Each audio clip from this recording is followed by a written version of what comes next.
Good evening, everyone, and welcome to another episode of What's Up, Cuz? I am your host, Jason Palmer, along with my crazy real life cousin, the coach himself, Lance C. Irvin. Hey, cuz, how you doing? You know what, Jay? I'm doing great. And you know why I'm doing great, but I'm gonna let you figure it out. But the background should be a dead giveaway. I haven't been this happy in about, you know, considering the Pistons is my favorite team. I have been this happy in a long time. But I'm gonna leave you alone. I draft. Some would say we had the best draft in the NBA this year. Some would say I would probably say that too. But I'm doing great.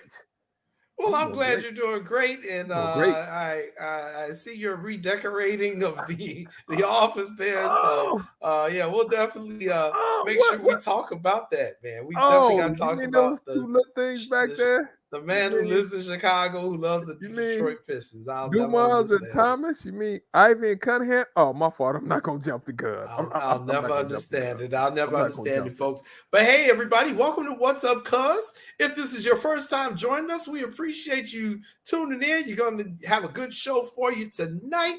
And we got some big news we got to announce coming up tonight at 7:30. And we got a fully packed show for you. We are coming to you live from the Chicago area. Myself, and my cousin Lance Irvin. That's why the name of the show is What's Up, Cuz. And there's so many ways you can watch us now. So many ways to watch us. You can watch us on YouTube. You can watch us on the Sports Zone Chicago YouTube channel. You can watch us. Let's see, Facebook. Facebook. Some people watching us on Facebook. You watching us on Facebook? Give us a shout out. Hey, how you doing? And then we got this thing called the Sports Zone Chicago app that you can download to your phone and take us with you everywhere you want to go and keep track of all the shows that go on Sports Zone Chicago. If you don't have that app, my cousin's going to tell you where you can get that app from. You go to the iTunes store, Amazon, Jay, Google Play Store. We're just all over the place. And just think, Jay, we started this show basically not knowing how we was gonna get it off, what platform we was gonna put it on. But you a monster, cuz I tell you, Or Jay. how we were going to do a show. Or how we gonna do a show? How long was that? About two years ago? Yeah, we're coming up on our 2-year anniversary. Man, JC, you a monster, Jay. I believed in you. See, I'm the only cousin that believed in you. Well, thanks, man. I appreciate that. No, I'm Good just to know. joking. Good to know my family had my back. Then. Were you I'm all just taking joking. side bets on the success of this thing? You know how we do, Jay. I just had to throw that out there. But I got a bone to pick with you, though. Uh-oh. What kind of shirt is that you wearing? So today I am wearing my NASO shirt for the National Association of Sports Officials. So today I am representing the organization that represents us. And a shout out to everyone up there in Racine, Wisconsin, the National Association of Sports Officials. We represent a number of high school, collegiate, and professional officials and umpires. So we are the largest officials organization in the United States. And I myself am an official for two sports, volleyball and water polo. So I am representing our association today. And I'm also representing the South Side. I didn't wear the front of the hat today because I'm kind of mad, but I am representing the South Side of Chi where I'm from. So You know what? You can stay mad, but anytime you get a shirt, I'm supposed to get a tester shirt. See, you came with the metalwear shirt. I've been spoiled. Like, where's my tester shirt? you have a metalwear shirt, Lance Irvin. I'm talking about the official shirt that you have on. You're not an official. You're not going to be fronting with us. Nobody knows that. Nobody knows that. See, Kenny wouldn't do Chuck like that. He wouldn't do Shaq like that. Shaq would have had a shirt. Charles would have had a shirt. But for some reason, you don't want to give me a shirt. I will see if I can get you a shirt, Mister. I will. I gotta see about that. I mean, you got. I gotta see if I can get you a shirt. I don't know how people will feel about you actually wearing a shirt to promote sports officials. So I need to see if that would work. That may not work. I would tell you how they would feel. We're like, ooh, we on the come up. Lance Irvin walking around with a fish. You know why they would be suspect about that? You know why they be suspect about that? What? Because it is. That's exactly why they be suspect about that. This is you screaming, and look at the poor official, and look at you, look at your expression. This is why I was nice you to the wearing official. now an official. That'd be kind of suspect, man. I was That'd be. I think we called that. respectable. Didn't we call that false flagging back in the day when you wasn't really in a game? Well, Jay, back in the day, about 10, 11, 12 years ago, 10, 11, 12 years ago, I was asked after coaching if I wanted to be an official because they told me I had the right mannerisms, the right mindset to be an official. See, I was nice to the officials. That wasn't really my. Well, I'm gonna leave that alone. I'm gonna leave that alone because Yeah, some people you might leave have that some alone. receipts on that, so I'm gonna leave that. I'm gonna leave that photo alone. Yeah, you leave that I'm gonna alone. leave that one Well, alone. hey, everybody, tonight's show, we have got a great guest coming on tonight. And I want you to tell them who our guest is coming on at 6:30 tonight. Well, growing up, Jay, we all had some really good friends, and you know, Laurent Crawford was like one of our family members. He played at King High School, and back in the day, in the early '80s, King High School was beating everybody in the city, everybody in the state, and everybody nationally. So Laurent went on to play at King High School. He played at Cincinnati University for a couple of years, where he played for Tony Yates. He transferred to Chicago State. Now he's the manager of one of the highest grossing stores in Chicago, the Nike Outlet store. So just happy to have him on. And he's doing a little bit of acting too. I So know. Look at his headshot. I'm like, oh Lord, look at Laurent, man. He looking like he's 25 years old. I wouldn't. So you know how people always talking about gym shoes and the flair and style of Nike and other things. So I just thought it was a great opportunity and a great time to have him on so we could talk about sports and talk about the Chicago Bulls too, because he's still following basketball now. Right. I know he does. Well, that's going to be great to have Laurent come on, and he's managing the hottest Nike town store probably in the country, and it's the one right there that was around my old house right there in Chatham. So he's going to come on and talk to us about a lot of different stuff, what it's like for him in that business world now, what it's like for him now is in his acting career. He's starring on a new TV series that just started this year, 61st Street. So he's going to talk about that, and we got a lot to talk about with him. So he'll be coming up at 6:30, and then at 7:30, we've got a major Sports Zone Chicago announcement that we're going to be making. It's already was announced last week on some of the other shows, but we're going to have the owner of Sports Zone Chicago. He's also serving as our producer tonight. Sean Sierra is going to come on at 7:30, and I think Maya may surprise us. She may be able to sneak on here as well, and they're going to tell us what they've got going on here at Sports Zone Chicago. So we got a lot of really good stuff, but we need to get to some of these topics because Lord have mercy, is there a lot of stuff to talk about. Hey, we can go on for days with these topics from this previous week, cuz. Yeah, lots of stuff going on. All right, I'm going to start the show off on a high note, okay? We're going to go high. We're going to start high, okay, and then it's going all downhill from there. But we're going to start high. All right, so this past weekend, the United States Track and Field Championships were held in Eugene, Oregon.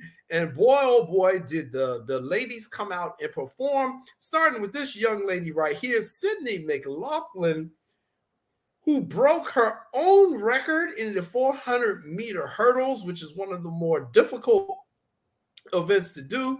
But Sydney went out there, kicked butt, finished in first place, and broke her own record, which she just set that record, I think, last year. She said it last year, cuz. She said it last year.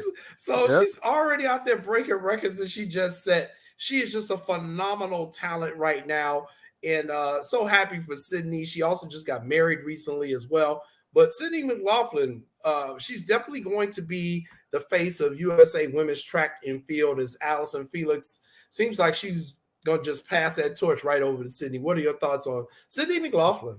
You know what? The one thing, Jay, I think her last record was 51.06. And I think she came in at 51.04. And when you watch her run, right, it seems like it's effortlessly, right? She's not struggling. She looks graceful. Like, I didn't know she was running that fast. When she came out of the third or fourth hurdle, I'm like, okay, I saw her passing a couple of people, but I didn't think she was running that fast. Then I looked up, she was about 10, 12, 15 yards in front of everybody. And they kept saying, it looks like she's on the record. She's on pace to break the record. And I'm happy for her. Because, Jay, I mean, she's fast. But I tell you who I'm really happy about. Our Who's that? girl, Shamir Little. I mean, Jay, I'm happy for Shamir, Jay. And this is why I'm happy for, because, I have some family members that run track. They run the hurdles. And they used to tell me about when you were in lane 8, that's a tough lane to run in because you really Mm-hmm. can't see on Mm-hmm. the side of you. You just looking Mm-hmm. out in front. So you basically running against yourself. So for her to finish that heat in third place, Jay, she was moving. Plus, she has a great personality too. And she's from Yes. here too. So shout out to both of those. That was a great race though, cuz. It was. I mean, Sydney McLaughlin. I mean, she was putting them up, and putting them down, and she blew away kind of everybody. And it was really good to watch Shamir, who's our former guest here on What's Up, cuz she came on, kind of in the early months Early of this part. Yep. show. Mhm. Yeah, and she came on, and Shamir, she was in a battle to get that third spot, and she just gutted it out. She got there, so she will be a part of that USA women's track team in 3 weeks when the World Track Championships, the outdoor championships, are held here in the United States on that same track that they just ran on this past weekend out there in Eugene, Oregon. So congratulations to Shamir just to make that team, and hopefully she'll do well in 3 weeks and get herself a medal. You know what, Jay? I think that's a fast track out there in Eugene too, though. Because Seriously, all the because records. man, it's records being broken out there quite frequently. I mean, do you think she's on the Addison Felix level?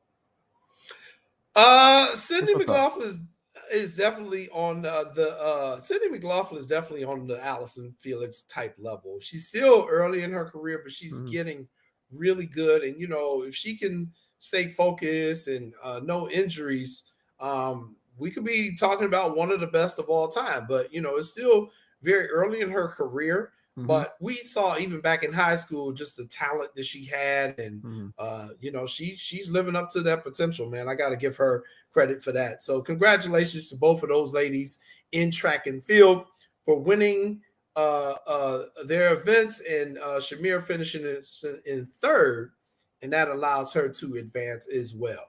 Let's go to basketball real quick. Let's What, go the to Pistons? basketball. Oh, We're my not fault. talking about the Oh, Pistons. okay. I apologize. I apologize. Okay. We're not going to talk about the Okay. Pistons yet. Okay. But something really important happened last week. Golden State Warriors keep the dynasty rolling as they defeat the Boston Celtics in 6 games. Mhm. And they have now, what was it? Is that their fourth title or This fifth the title? this the fourth. The fourth title that they've gotten in this dynasty. And Steph Curry, he led him, man. He's getting up there in age, but he can still shoot that thing. Now Steph can really shoot that thing because let me ask you this: are you considered a dynasty if you win 3 in a row? Like the Bulls won 3 in a row, Yeah, the that's a Lakers dynasty. won 3 in a row. Golden State, have they won 3 in a row yet? They haven't won 3 in a row, but they But come have on, won. But they but have what? won a. They've won a back to back. And to me, the definition of dynasty is I kind of look at it like in a decade span. Like, what Okay, have you done in that decade? And if you can win three in a decade, then I will give you dynasty status. That's the way I look at it. Now, I don't get agree. me wrong, some dynasties are longer than others, Hmm. but I think if you can win 3 world titles within a decade, that's pretty close to being a dynasty because it ain't easy to win them things. I agree with you on that, Jay, because I heard a lot of argument about do you have to win 3 in a row, and if you can control a decade like that, Jay, if you win three, you go four in a 7, 8 year period, Jay. That means something. And the sad part about them is everybody talking about this and that. They might have a better team next year if Mm, Wiseman comes back healthy. If Kaminga, who didn't play much in the final, he's mm-hmm, a nice young animal. Jordan Poole is just scratching the surface. They have a good mixture of young and old. And Steph is probably, Jay, I think Steph's like 32 maybe.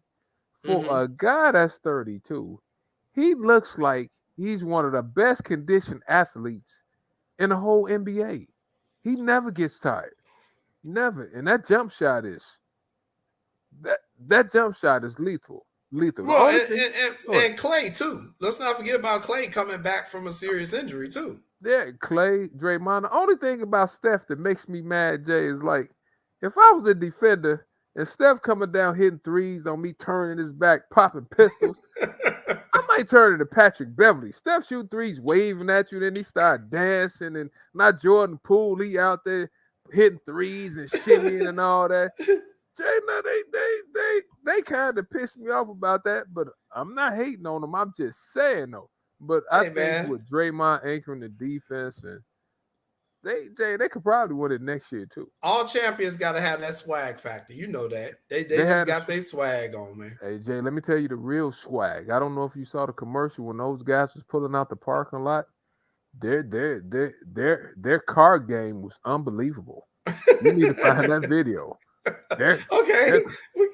Ferraris, cars I couldn't even pronounce the name of. Oh, they. Except my man Steph Curry pulled out in the 15 passenger. It was a nice van though. It was nice, but everybody else, Jay, their parking lot was like it should be. But go ahead. I'm sorry for getting sidetracked. Well, congratulations to the Warriors on getting their 4th title and 7th title in that franchise's history. Before we keep talking sports, we got to say something special. We've had a couple of fans who have been with us since pretty much day one. Day one when we started What's Up Cuz in 2020. And every Monday they're tuning in, they're interacting with us, they're sending us comments. So happy birthday to Patty and Vernon. They just recently had birthdays. We got to give them happy birthday shout outs. And just thank them for always continuing to support us and tuning into the show. So I know Vernon is hurting right now because what the White Sox are doing.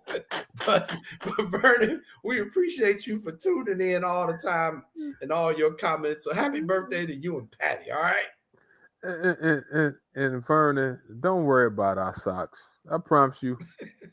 They might get better. They got to stop committing so many errors, but I'm not gonna get started on that. I'm not gonna. But happy birthday to Patty and Vernon. But those Sox, I'm not gonna get started. You might as well get started because they're the next topic. The Dirty Birds peck away at our White Sox. The White Sox lose 3 of 4 to the last place Baltimore Orioles at home in Chicago. The chance of fire Tony, kind of like firing up all over the place. Oh my God. It is really it's bad right now on the South Side. Jay, I have to ask you this. I don't say fire coaches, but I throw these questions to you. Yes. Should Tony La Russa still be the manager of the White Sox? No, I told you that 2 weeks ago. I'm trying to see if you're going to be consistent. Because normally when you speak it a couple of months later, the manager is gone. It's got to happen. I keep asking, did the game pass him by? It looks like the game is passed him by, but I don't know what is going on with the White Sox. They are a hot mess from top to bottom.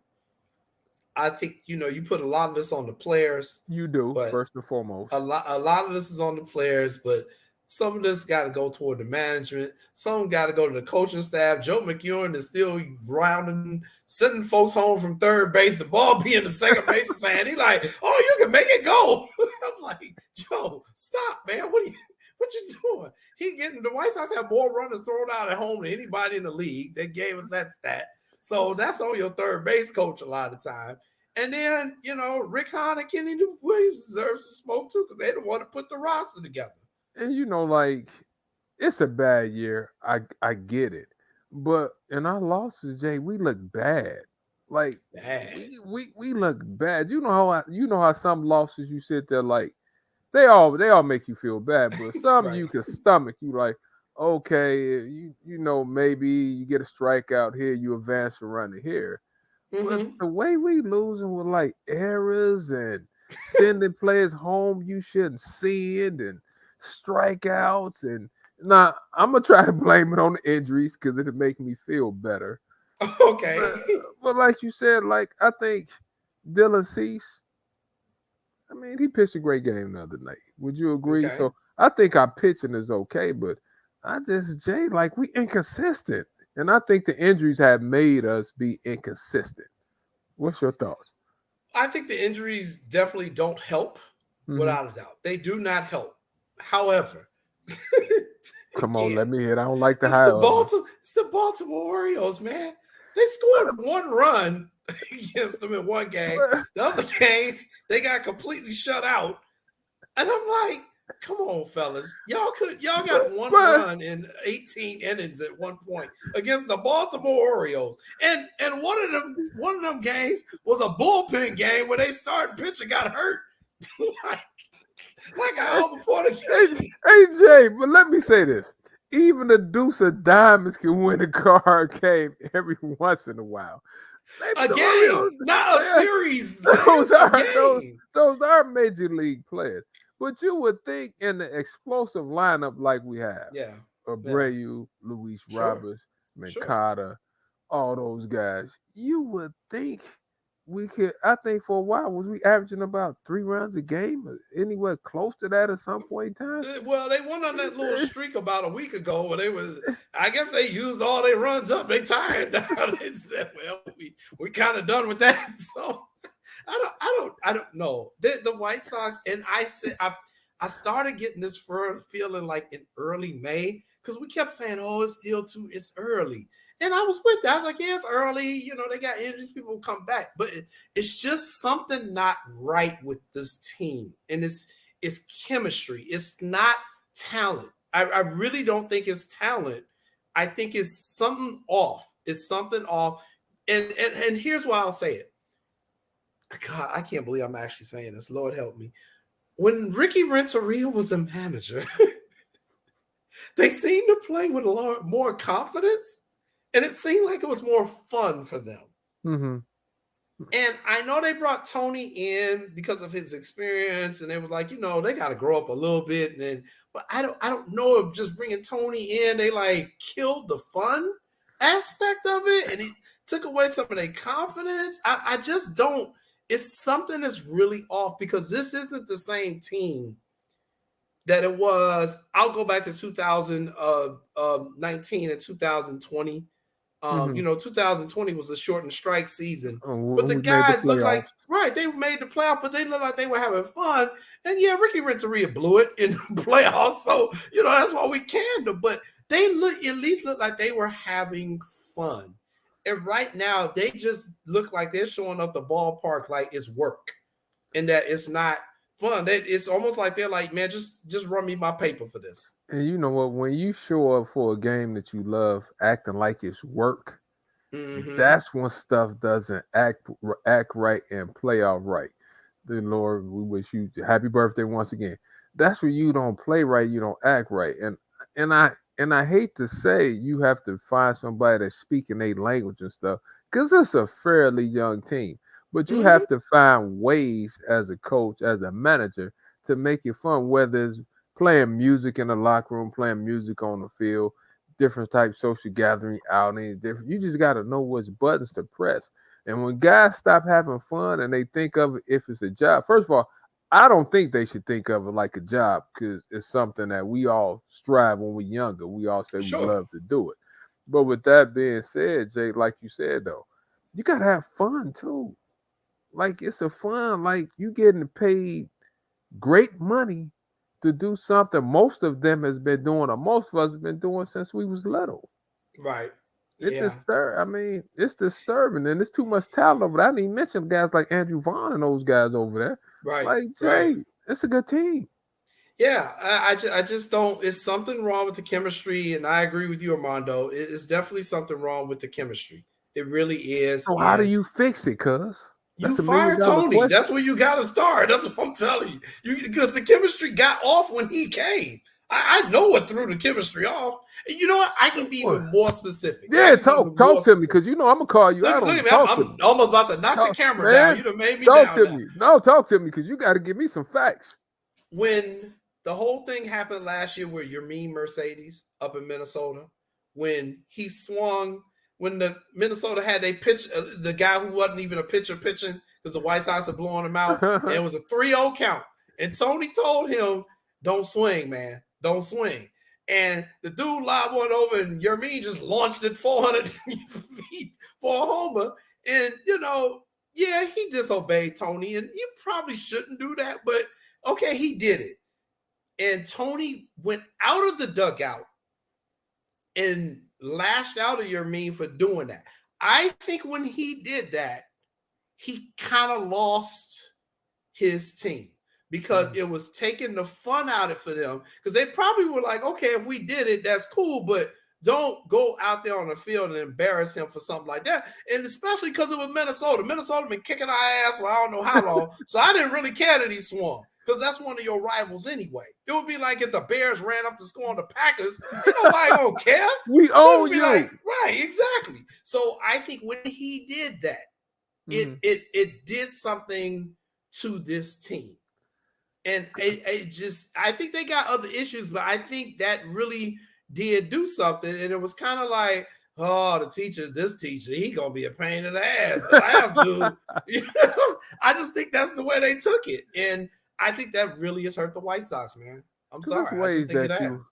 It's ways that you can handle that, right? I mean, it's way like, man, I might have would have laughed, but if you missed, I'm gonna tell you a new. You know what I'm saying, Jay? Do it again. I'm gonna tell you a new one now. So and you could get them in the clubhouse and in the locker room, but when you guys start talking about chemistry and stuff, if you don't get the chemistry right, there's no way you're gonna win. Because oftentimes the teams with the best chemistry probably more than likely end up at least getting to the playoffs or maybe coming in first place. But they got to find some way to get the chemistry right. I agree.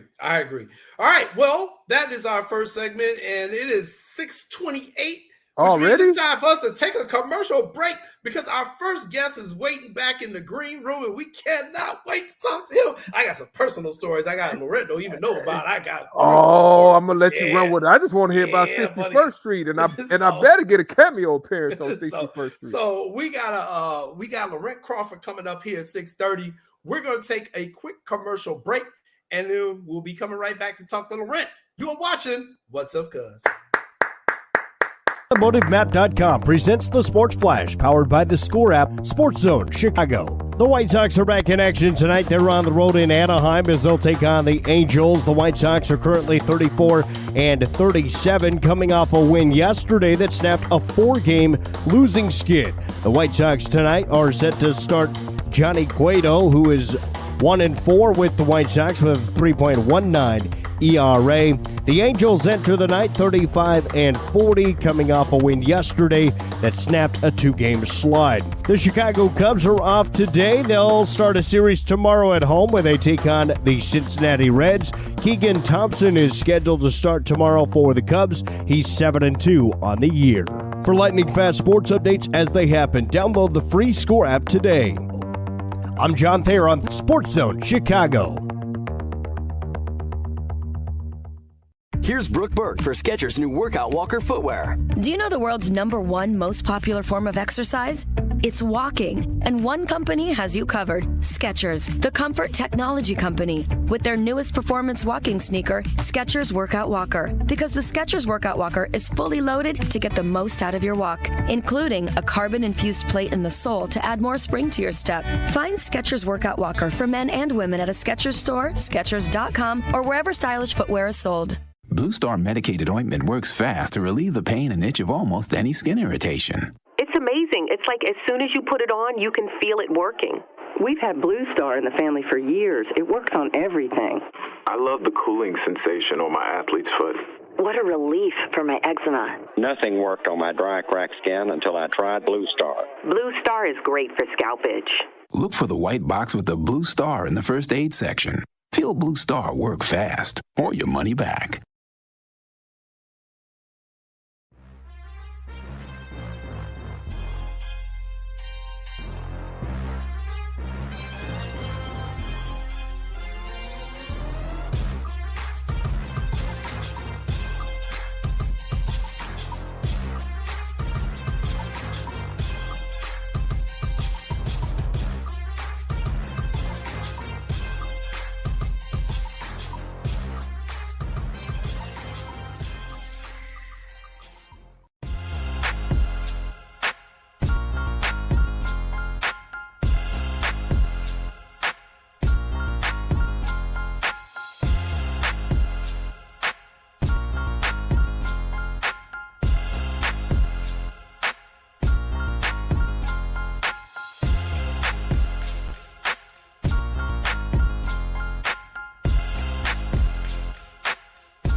Welcome back, everybody, to What's Up, Cuz. I'm your host, Jason Palmer, along with my cousin, the coach himself, Lance C. Irvin, as we are broadcasting live from the Chicago area on this Monday night. And it is time to bring on our first guest.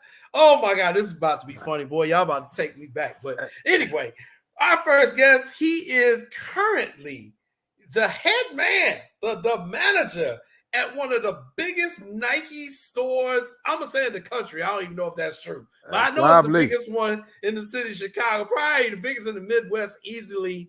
Right there in my home of Chatham. I grew up 3 blocks away right there on Drexel.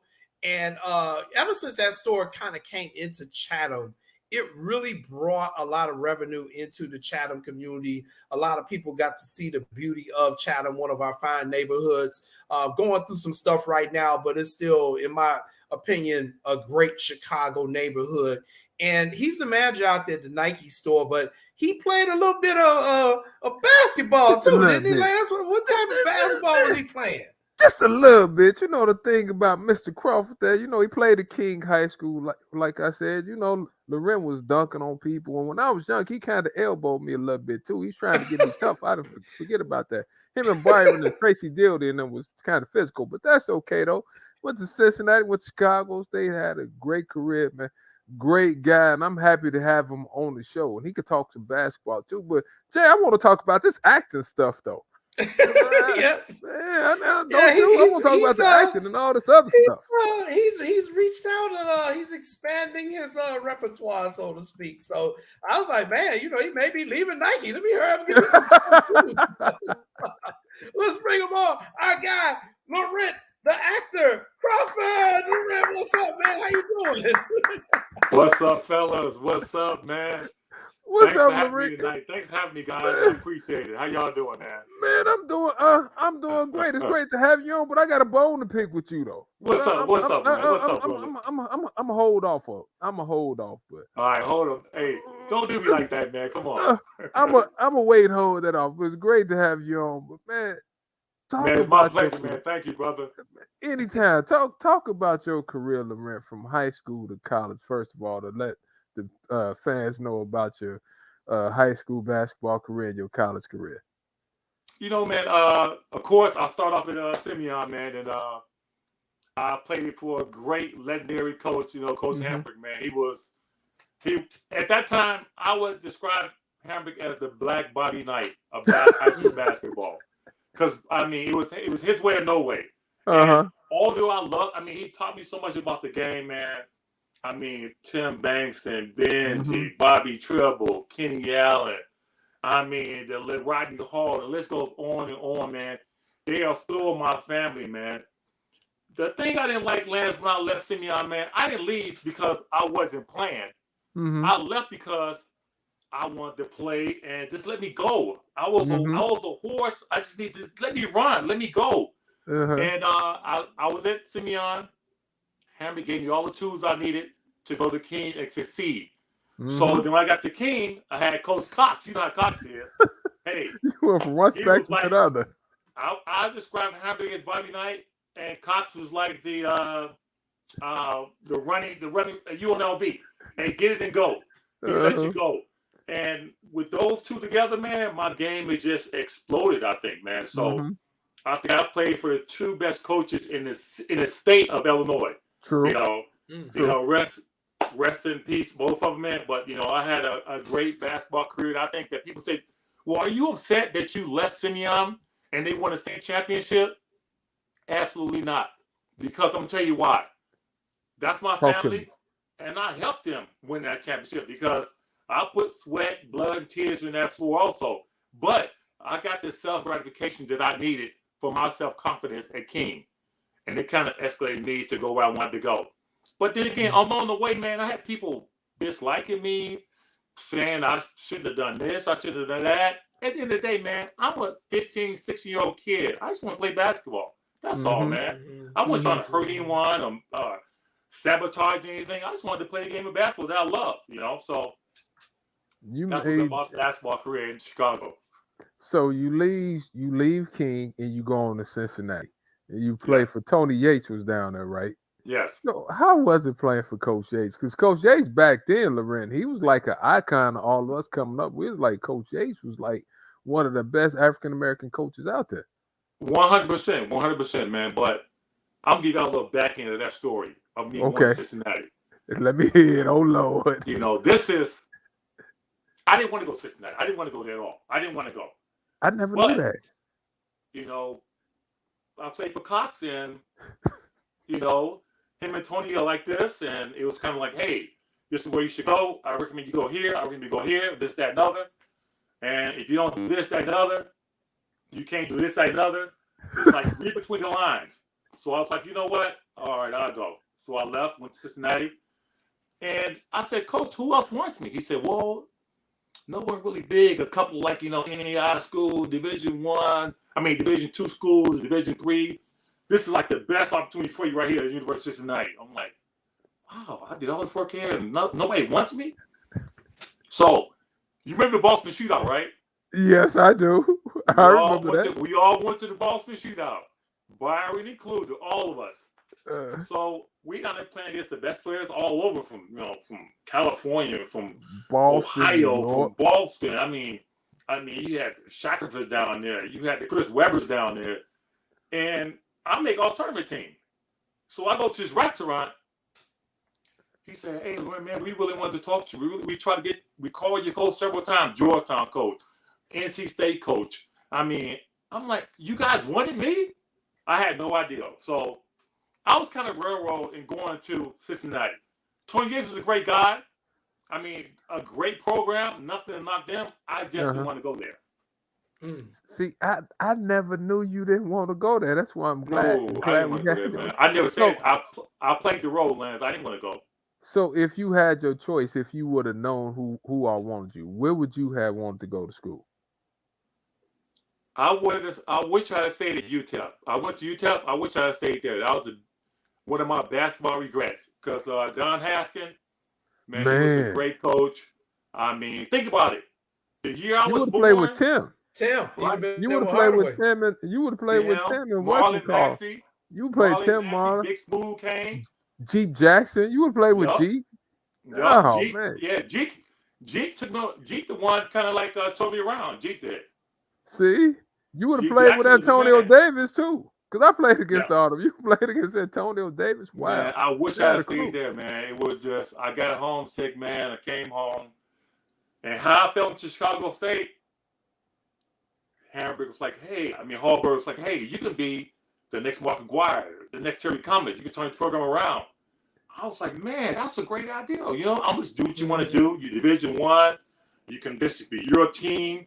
So when I left, Darren Guest transferred, Rodney Hall transferred. Gary left Auburn. Rodney left Kansas. We had a guy by the name of Sean Bell. Sean was a beast, man. So we went down to play North Carolina State. Man, we played so well. They was like, damn, we had no idea you guys were this good. We had a whip, man. If they would say Chicago State would have made some noise in NCAA, man, 100%. If we all would stay together, it would have happened. Wow. Things happen for a reason, man. But yeah, man, that's a little bit about my basketball career, as far as like high school to college and here, there, and where have you. But I wish I stayed at UTEP, man. You know what? It was so funny. When I went to UTEP and I went to Don Haskin office, he said, big guy, man, cowboy hat. He's the only coach I do wore cowboy boots to practice. It was Texas. So the band used to wear cowboy boots to practice? Man, what? He turned his chair around, back in his chair. He said, you know anything about me? I said, not too much, coach. I just, well, I'm going to tell you something, son. You know what happened in 1966? You weren't even born yet. He said, I'm the first coach to play 5 players at one time. I'm like, wow. Glory road. After that, I was like, I like this guy, man. I tell you what, Jay. And I would have stayed there, Lance, but Tim Floyd, he recruited me. He was taking care of me. But it was a rumbling. He was about to leave to go to the University of New Orleans. And I'm like, Tim Lee is my man. He's looking out for me. So it's like, I don't know if I'm coming back. So when I'm coming back, playing at home. in terms of basketball down there at UTEP at that time, Jay, they was they selling that rough. thing out. They was Oh man, yeah. it was that was awesome. Yeah, well, they took everybody from Chicago. Hell, I guess. Exactly. The pipeline. That's right. That's right. You know how that worked. So, I mean, my thing is, so Laurent was at, he said he went to Chicago. He ended up coming to Chicago State. So here's my story with Laurent and how I kind of first met him. And Laurent doesn't know this, but so 88, I graduated. I'm looking for a school. I'm going campus. And I'm like, I don't feel like going nowhere. All my friends are going away to school. They broke eating ramen noodles. I want to stay right by the crib, man. Plus, I got a job now. So I'm like, I'm going to go up here to Chicago State and register. So I go up there. I put the application to register. And I see the largest human being I've ever seen in my life walk across campus. And it's Laurent. And I'm like, I'm looking for the cook administration bill. And Laurent was like, yeah, little fella, you need to go over there. I'm like, okay. So that's how I actually saw Laurent for the first time. I had never seen a 7-foot tall person in my life. And I'm like 5'7", some dumb skinny freshman trying to find a cook administration building. But, he was really gracious. He pointed it out to me and I never, ever forgot that. And then, once I got there my freshman year, I met Harvey, I met Gerald Collins, I met Tony Barnes, who was there. They all kind of came in after Laurent. And, I was hanging out with those guys because, Tony and Lance are best friends. So, that's why I flunked out after the first year because I was hanging with the basketball team. But anyway. But Laurent, let me ask you this. Chicago State. It's obviously never panned out the way we all have felt it has had the potential to do. And we're talking 30 years ago when they first went in D1. And we've seen them get the talent. Lance is coach there. And everybody just keeps saying, but you got the pipeline of players right here. Why is it not working? I think it's a revenue issue for one, money. And I think that if you get that one elite player and they get Chicago State get more exposure, I think you can it could be a pipeline. I mean, people start coming again. And the reason I went, it was like Hamburg was there and he ran it like a Division One. Hallberg, he said Hamburg. Hallberg. Hallberg. Rest his soul. He ran it like a Division One.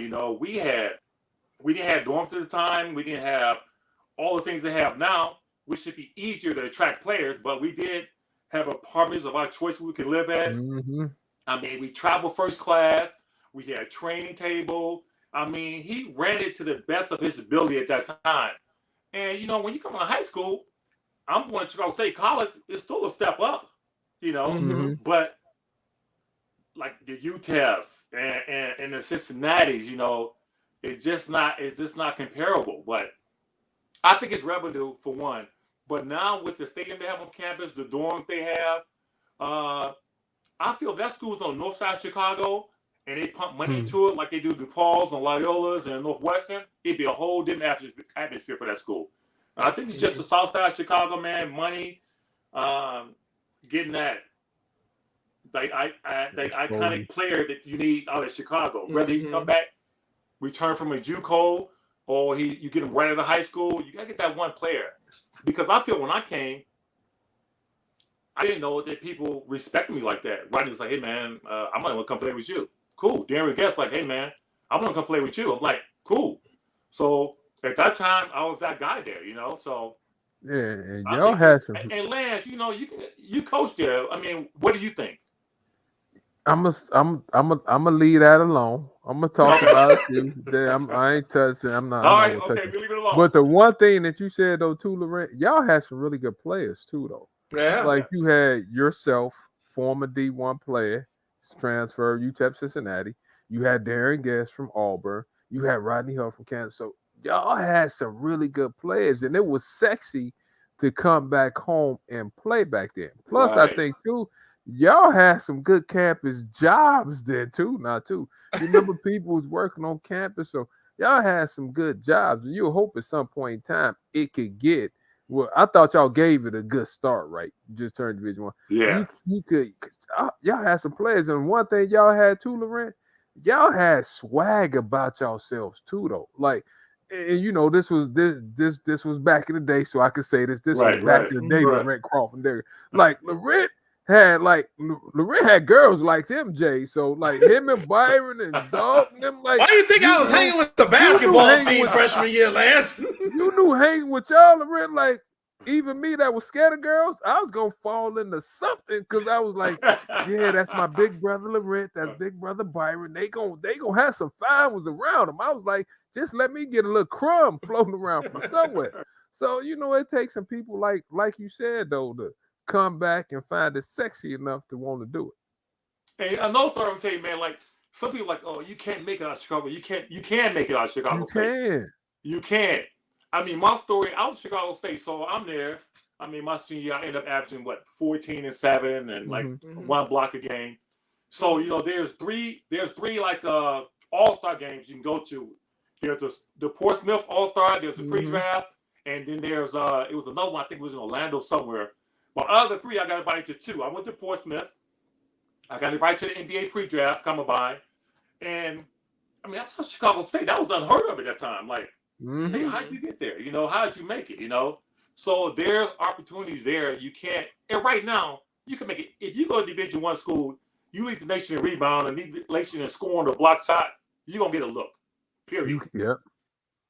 Okay. Let me ask you this real quick. Do you think also that the university has to do a better job of reaching out to their alumni like you? Who really was a big part of what you all started in the beginning, and just try to reach out and get you guys back kind of on the campus to also help promote the school and the program. 1,000,000%. 1,000,000%. The only coach that reached out to me on numerous occasions was this man right here. This man right here. I mean, of course, you know, I played there. He know my background, my history, but other coaches knew, but they never reached out. Like, you know, hey, come here, come do this, come that. Hey, you got your jersey, man. You need your jersey. Here's your jersey, man. Hang your jersey on your wall. Just little things like that. Come talk to the player. Right. And I was until the COVID hit, and then basketball stopped.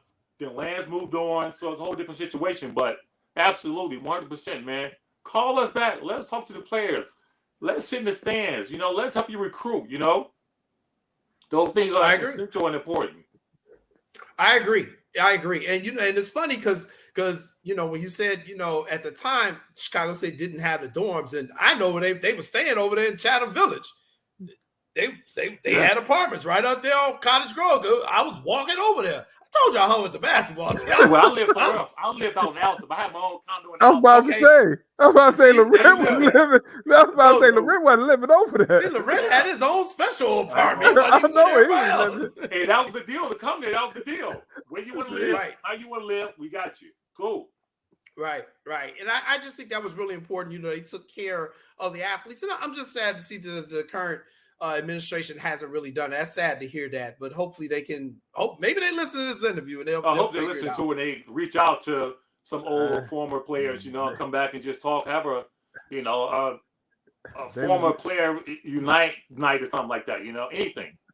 Especially when many of their former players are doing great things like you're doing, and that's what we kind of want to talk about. I mean, first of all, before we get to the active piece, how did you get the Nike store gig? And then what did you think getting that particular store, which was so close to Chicago State where you went to college?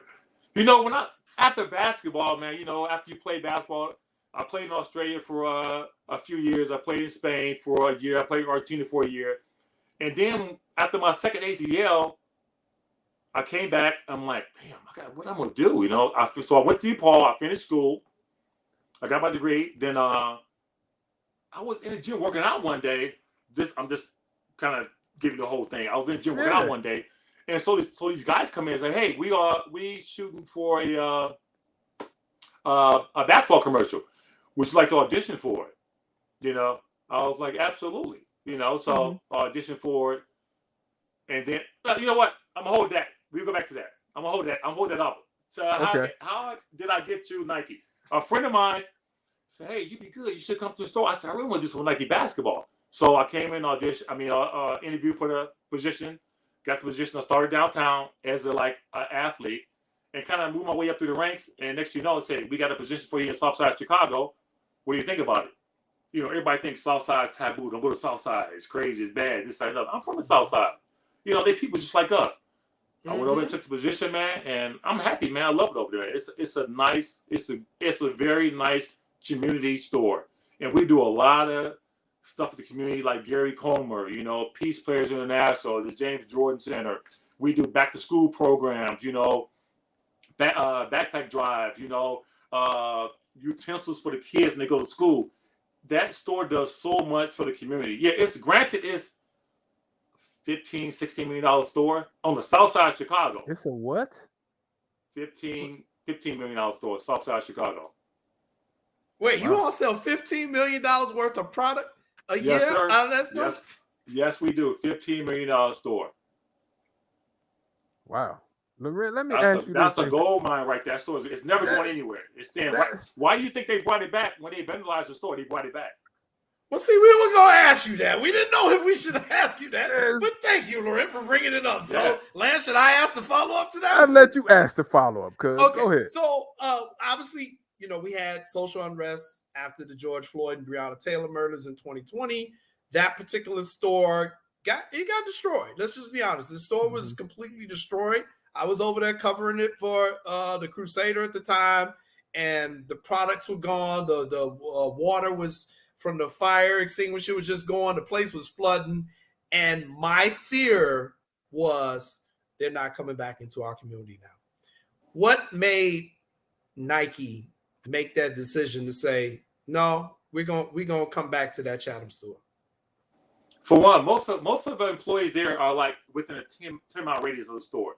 Nice. So employment for the people around there, you know, revenue for the community. The store makes $15 million a year. It does a lot of the community events. It gives back to the community a lot. It's just, I mean, it's really a great place for the South Side of Chicago. You know, of course, Nike is a win-win for each. Nike get their money. The consumer or the community get a store they can shop at. And then you got the employees somewhere close to home. So it kind of hit all three pockets.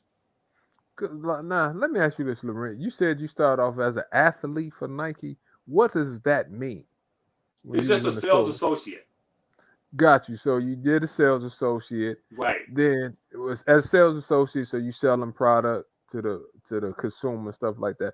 So you must have did well in that. So they come to you and say, "We have a store for you," or how does that go? Well, you know, you start off at the bottom. You know, I came in, I mean, humble myself, came in, and it wasn't like, I needed something to do and I needed a job. Yep. Because, you know, like we all do. At the end of the day, you know, your basketball, these kids now, they don't know who I am. That's over with. You still need health insurance, you still need 401k, you still need stock option, you still need a pension plan. So you have to work. Uh-huh. So I was like, what is something in sports, you know? So I did that with Nike. And I was kind of like there's another position. I'm going to apply for this. Okay, I'm going to apply for that. Okay, I'm going to apply for this. So I just kept applying, and here I am today. Because you know what, man? My daughter came in the store the other day. She called me. She's like, Daddy, is that Loren? I said, yeah, that's Loren. Go up and talk to him. And she came back and she said this. She said, Daddy, I could tell he has a nice big position. She said he was so nice though, but he was talking to everybody and he noticed everything was going on in the store. She said he was like, do this, do that, do this. So she was like, that's not a bad position to hold. I said, I told you. See, so we proud. Man, I'm proud of you, but you gotta talk to me about this, Loren. You gotta talk to me about this acting now. Yeah, listen, we weren't expecting this. Talk to me about the acting, because now talk to me about how you got started in that.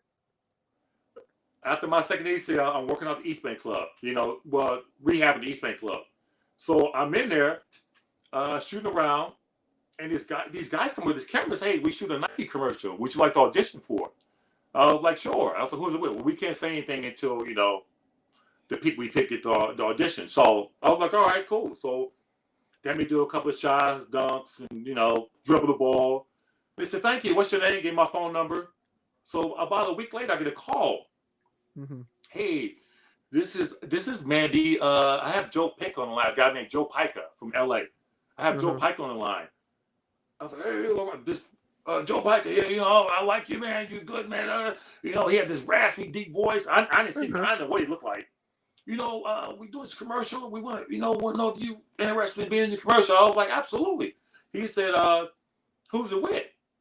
I said, who's it with? He said, well, it's with, okay, I'll tell you, because I want you. It's with Michael Jordan. I'm like, absolutely, I want to do it. Yes. Absolutely, I want to do it with Michael Jordan. 100%, I want to do it. So, man, I had no idea what to expect. So, took my information down. He said, well, my sister's going to call you in a couple of days, give you all the information you need. You got to fly out to LA. I'm like, fly to LA? Okay. Ooh. Do this? Okay. So, man, they sent me a ticket, had a limo pick me up from my house to the airport, here to O'Hare, to LAX, to the Sofitel in Beverly Hills, Beverly Hills Hotel. And I'm like, man, it's all for a commercial. I was there for 1 week. And wow. One day was fitting, another day was fitting, so that lasted about 3 hours. I said, okay. I didn't know what I was getting paid. I didn't have an agent. I had anything, so I didn't know what to expect. You was getting paid. I didn't know. All Lorraine heard was Michael Jordan. He was in. But they gave me a per diem. They gave me it was like $300 a day. They gave me for a per diem. So I had a per diem. Then all of a sudden we go to the shoot. It was at the Forum, LA Forum at the time. So we get to shoot. Michael walks in. Start looking at everybody, talking shit, but Mike's a man. He's so Mike. Cool, man. They had Nike stuff everywhere. I mean, all over the place. So it was myself, a couple guys from LA, and I was like one of the main characters. So these guys were like, damn, who's this guy? Where's he from? Oh, he's from Chicago. So he's from Chicago. You hear whispering stuff. Make a long story short, man, we shot this commercial called Michael Head. If you go online, Google it right now, Michael's Head. I'm guarding Michael. We put on top of his head. I got this red man down on my head. I'm guarding Michael. That commercial was 30 seconds. Guys, you know what? First of all, for flying there, my per diem, when I got home, I got a check for $3,000 for doing the commercial. Then the commercial ran for a year, a little over a year. And I think I got like $98,000 for the commercial. You got what? I was getting checks for like $5,000, $14,000, $3,000. When it ran prime time, NBA All-Star game, NBA season or something, I was like, oh, this is what I want to do for sure. I definitely want to do this. So that led to like a Gatorade commercial, another Michael Jordan commercial, and then Like Mike, the movie Like Mike. I got an agent then Like Mike, and then it went from Like Mike to Let's Go to Prison. Then from there to a TV series here, Chicago Code. They booked me for 3 episodes. I shot 1 episode, they canceled the show. I'm like, great. Hey. So I did more commercials, and then now the latest thing I did was 61st Street. So yeah, man. So what's 61st Street? So what's 61st Street? What is 61st Street? It's a story of a kid. He's a track star in high school. Okay. He used basketball. He used track this time. I'm happy for that. He's a track star in high school, and there's a murder, and they trying to pin the murder on this kid, but he really didn't do anything. Gotcha. And he come from a private family. They don't have a lawyer. He's not. When the detective come and talk to you, they kind of like brainwash you to saying things you didn't want to say. So to make a long story short, they're trying to railroad the kid. So Gotcha. It's a good show though. So I had an episode on there. And I'm on hold for another episode, so we see what happens. And 61st Street, just so everybody knows, stars Courtney B. Vance. And the sister from Dreamgirls is also in that. Anjali Ellis, I think it's her name as well. And it is shot in Chicago, correct? Yes. Yep. Nice. So go ahead, Lorraine. It was dope, man. I enjoyed it, man. It was dope, So should we expect more acting from you? Absolutely. You know what, Lance? It's not my job. It's a hobby for me. I do have a real job. And Nike is so flexible. Hey, I got an audition. Oh, no problem, we'll cover you. So they give me that flexibility, man. So that's why I love the company, man. and the things that they stand for and the things they do, man, for us, man. It's just great, man. So great picture too. I like that. Loren, we got to take a commercial break, and we want to have you back for about 10, 15 more minutes because we're going to ask you some stuff about the Bulls and what you currently think of the hometown team. Is that okay with you? Sounds good. Sounds good, guys. All right. We're going to take a commercial break. You're watching What's Up, Cuz. We'll be right back. AutomotiveMap.com presents the Sports Flash, powered by the Score app, Sports Zone, Chicago. The White Sox are back in action tonight. They're on the road in Anaheim as they'll take on the Angels. The White Sox are currently 34-37, coming off a win yesterday that snapped a 4-game losing skid. The White Sox tonight are set to start Johnny Cueto, who is 1-4 with the White Sox with a 3.19 ERA. The Angels enter the night 35-40, coming off a win yesterday that snapped a 2-game slide. The Chicago Cubs are off today. They'll start a series tomorrow at home where they take on the Cincinnati Reds. Keegan Thompson is scheduled to start tomorrow for the Cubs. He's 7-2 on the year. For lightning fast sports updates as they happen, download the free Score app today. I'm John Thayer on Sports Zone, Chicago. Here's Brooke Burke for Skechers' new Workout Walker footwear. Do you know the world's #1 most popular form of exercise? It's walking, and one company has you covered. Skechers, the comfort technology company, with their newest performance walking sneaker, Skechers Workout Walker. Because the Skechers Workout Walker is fully loaded to get the most out of your walk, including a carbon-infused plate in the sole to add more spring to your step. Find Skechers Workout Walker for men and women at a Skechers store, Skechers.com, or wherever stylish footwear is sold. Blue Star medicated ointment works fast to relieve the pain and itch of almost any skin irritation. It's amazing. It's like as soon as you put it on, you can feel it working. We've had Blue Star in the family for years. It works on everything. I love the cooling sensation on my athlete's foot. What a relief for my eczema. Nothing worked on my dry, cracked skin until I tried Blue Star. Blue Star is great for scalp itch. Look for the white box with the blue star in the first aid section. Feel Blue Star work fast or your money back.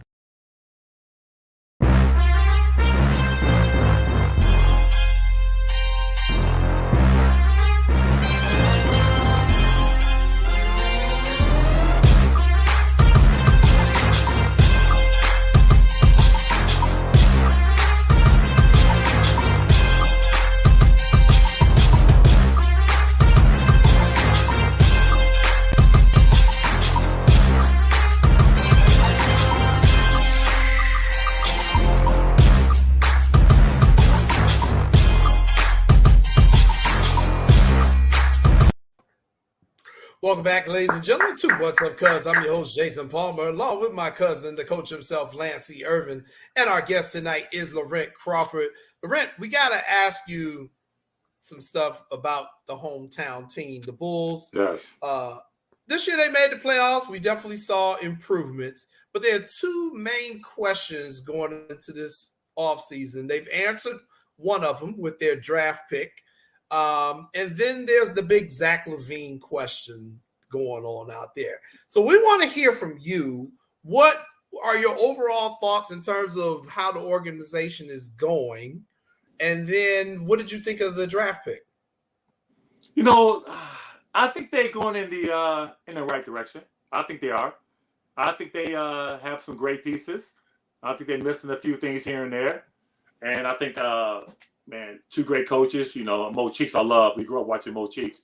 I mean, you got a great foundation with, you know, with Zach LaVine, he stays. You know, DeMar DeRozan, he stays. The ball comes back, he's healthy. I like the kid, Javonte Green. I just like that kid a lot, man. Something about him, man. Alex Caruso, Patrick Williams. You know, I think they have a great nucleus there. I think that one or two pieces they're missing.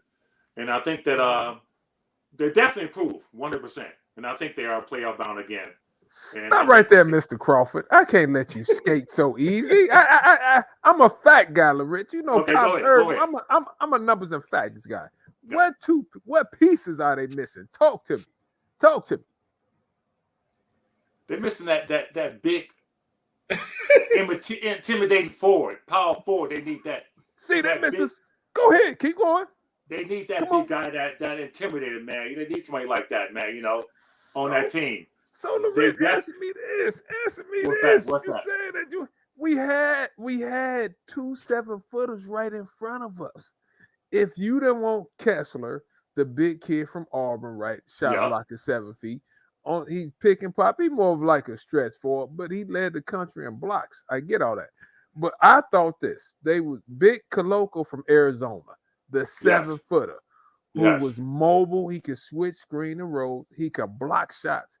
I thought they should have picked him because I thought we needed that piece in the middle. I ain't gonna say we because I'm a Pistons fan, as you can see. You see, because the Pistons got that's Joe and Isaiah. We got Jaden Ivey and Cunningham, so we get back to them. But why you think they didn't take a shot block in the first round, Laurent? I didn't mean to cut you off, though. But I think the Golden State Warriors, man, had changed people's mindset. Okay. I think they can run that 3-guard offense, man, and just talk to me. Okay. I think that, man, they changed people's mindset. But they do have that Draymond Green. He's not. I mean, he's 6'6", 6'7", but he's still an intimidator, man. He still punks people, man. They need that Dennis Rodman on that team, man. They need somebody that's a dog, man. They need that. I don't know the NBA has gotten nicer since when I grew up back in the age of 90s, man. It was like, hey, man, you come in here, you don't get fucked up. Come in if you want to. They don't have that anymore. They don't have it anymore. You have to play. You have to play with that edge, man. Like Draymond, man. We need someone like that on the Bulls, man. Definitely need someone like that. And definitely, Lance, they need that. They could have used that shot blocker in that. 100%. Exactly. Now I don't mind Dalen Terry. I actually like him. I like him a lot too. I like him. 6'6", I kind of like him, but my only concern was this, Laurent, Jason, and y'all help me. I think he has to work on his stroke a little bit. Not saying that he can't shoot, but I thought you had Io, you had AC, you got Kobe White, you got Tony Brown over there. Yeah, you had similar players like him. That's 100%. What I thought. And I thought with Lonzo Ball coming back, you signed Zach back. Go with me a big shot block because they rim protection was limited. Like you got Tristan Thompson, you got Vuk. They don't really block shots. No, you got Tony Bradley over there. Go ahead, Jay. I told you my philosophy why they did that. And you and Laurent just proved my point. You just said all them players are the same. So what's that telling you? When the music stops, somebody ain't gonna have no damn chair. It's that simple. They can't get rid of DeRozan. They got to keep him. You have to. Okay. So let's go through who they gonna keep. You can't get rid of Io because that's a public relations nightmare. Chicago guy. You gotta keep him. Go ahead. 100%. Only person I can see they're really getting rid of is probably Kobe White. There you go. Maybe Kobe White. He might be on his way out. That's what I told you. Alex Caruso, they keeping him because he can ball, and plus he's great on the defensive end. He's great on the defensive end, so you keep him. You could probably get something back for Kobe White, and I personally like Kobe White. I think he's like the Laurent using these new NBA terms. He's a 3-level scorer. He can shoot. No, Kobe White can play. Like I just think that we expected him to be the primary ball handler when he could play more combo a little bit better in the system that they use. But I could see them sending Kobe White on his way. I could see that, Jay. That's what I'm thinking. And I think when the ball comes back, because he's a facilitator, he like to handle the ball. It's going to open DeMar DeRozan game up. Boots will get his point. Zach will do his thing. The new kid, Terry, will come in. He's going to play. Javonte Green he's a beast, man. I like him, man. He animal. But let me ask you. Go ahead. Let me ask you this though: is Zach LaVine a max player? Is he a 4-year? I think it's 4-year, $212 million player. Because I think they can play. I know some teams could pay him 4 years, $157 million. I think the Bulls could pay him 4 years, $212 million. If I'm correct. I would. He's getting up that age. He's getting up that age for one. 5 years, $212 million. So that's still like what? What's that? 42 million a year? But talk to me. Lance, how he started the game off, man. Yeah, his playoff was kind of shaky. I would pay the kid. I'll pay him. I will give him the money. I like him. You would? What would Jason Palmer do?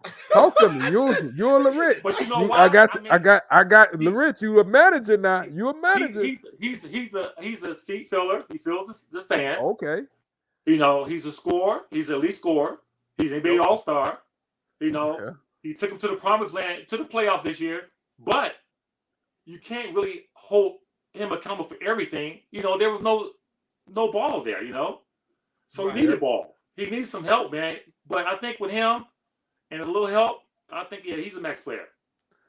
Okay, so here's my philosophy, Laurent. I think they feel like they're going to have to play him because the Bulls have that history and that reputation of not paying their players. Right. And I think that has hurt them from being able to attract free agents. So I think just because of that alone, they're going to have to do it for their long-term future so that people can say, okay, I can go to Chicago and get a max contract. They will pay me the money. The reason why I don't think he's a max player to speak is because I just don't think his defense is good enough. However, in today's NBA, who's really playing defense? Who's guarding anybody? No one's guarding anyone now.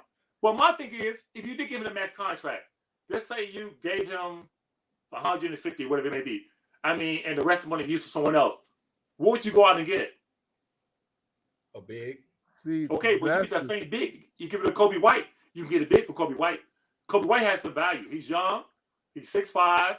You know, come from a great program. He's a solid player.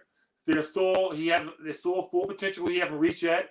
So Kobe is a good trading piece, I think.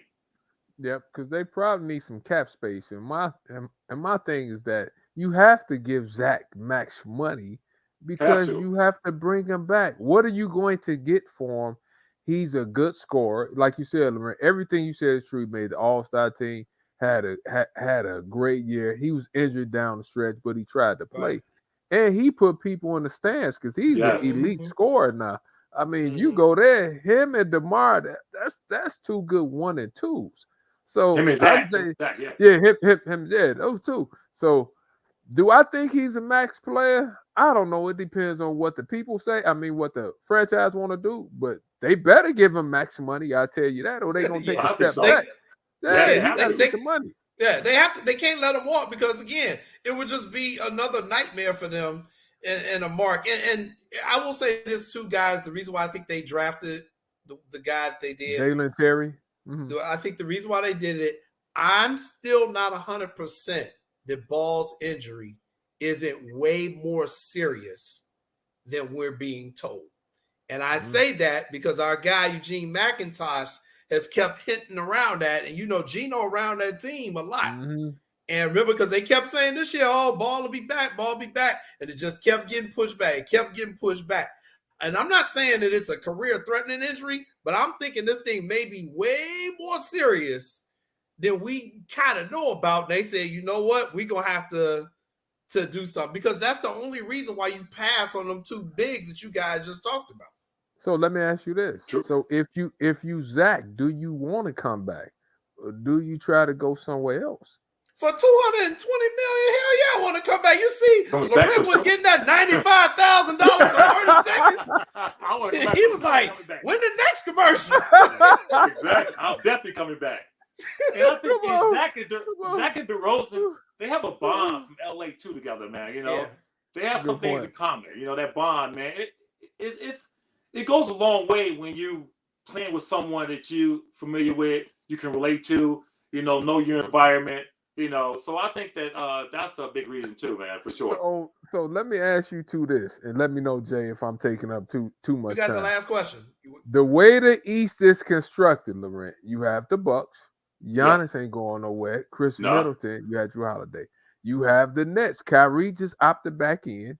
So you have Kyrie, KD, Ben Simmons, The way the team is constructed, you have the 76ers. What place will they come in next year the way the team is constructed? I don't see them coming in no better than 5th or 6th like they did this year. What So y'all how think? many teams you just named? You said Boston, right? Boston. I didn't even bring up Boston. You Boston said has everybody coming back. Okay, Boston, Milwaukee, Philly, Philly. the Nets. Hey, The Nets. If Kyrie signed back. Atlanta. I forgot about Atlanta. I'm not too worried about Atlanta, but if Kyrie plays like he should play, then I'm worried about the Nets. But if Kyrie goes off to his little thing and good point. Want to go and meditate and don't want to play, or he can't play because of another, it could be a problem. You want him to act in 61st Street, he gonna call you, get him apart. Exactly. You never know with him, man. But Kyrie's a great talent. I love watching Kyrie. He's a great player, man. Great player. Yeah. I just want to play more. So here's my final question for you, Laurent. It's more of a video question. Okay. Right. Oh, when you see this, what do you think about? Oh, that's old school. My boy Andre Moore. Moore. So, Laurent, did he block don't talk about the shoe. Don't say about the shoe. B, did you score it on him and tell him, take that, Dre? What you do, Laurent? Did you take that? That's my man. Dre was good. Hey, Jay, that's a good one. We were sponsored by Spalding. Can you believe that? Spalding? Spalding, man. I don't know, Laurent. I mean, I don't know if you got this shot off looking from this angle. I don't know here. I definitely got it off. Hey, Jay, that's a great way to end it, boy. Thank you so much. I'm so happy you was on the show. Thank you so much. Before you go, man. Hey, man, thanks for having me, man. It's fun, man. This show is great, man. I love it, guys. I love it. Thank you. Tell everybody about the store before you go. Tell them about it, where it is, and everything. We got a picture of it. That's the Chatham Nike Factory store. Tell them about it. It's a Nike Southside Community Store, 8510 South Cottage Grove. And we get the best of the best, man. Come in and check it out, man. It's a great store, man. All right. Everybody got that. 8510 South Cottage Grove. Yeah. In my home neighborhood of Chatham. Oh, my God. I love Chatham, baby. I love my child, Laurent. Thank you so much, man, for coming on the show. Thank you so much for what you do and Nike are doing for Chatham and Chicago, man. It was a pleasure having you on, and we look forward to seeing you again soon. Appreciate it, man. Appreciate you guys. Have a good night, guys. Thank you. All right, for everybody. Oh, man, that was a great job. interview, man. Great interview. All right. Lance, let's go to our this new thing that we started last week.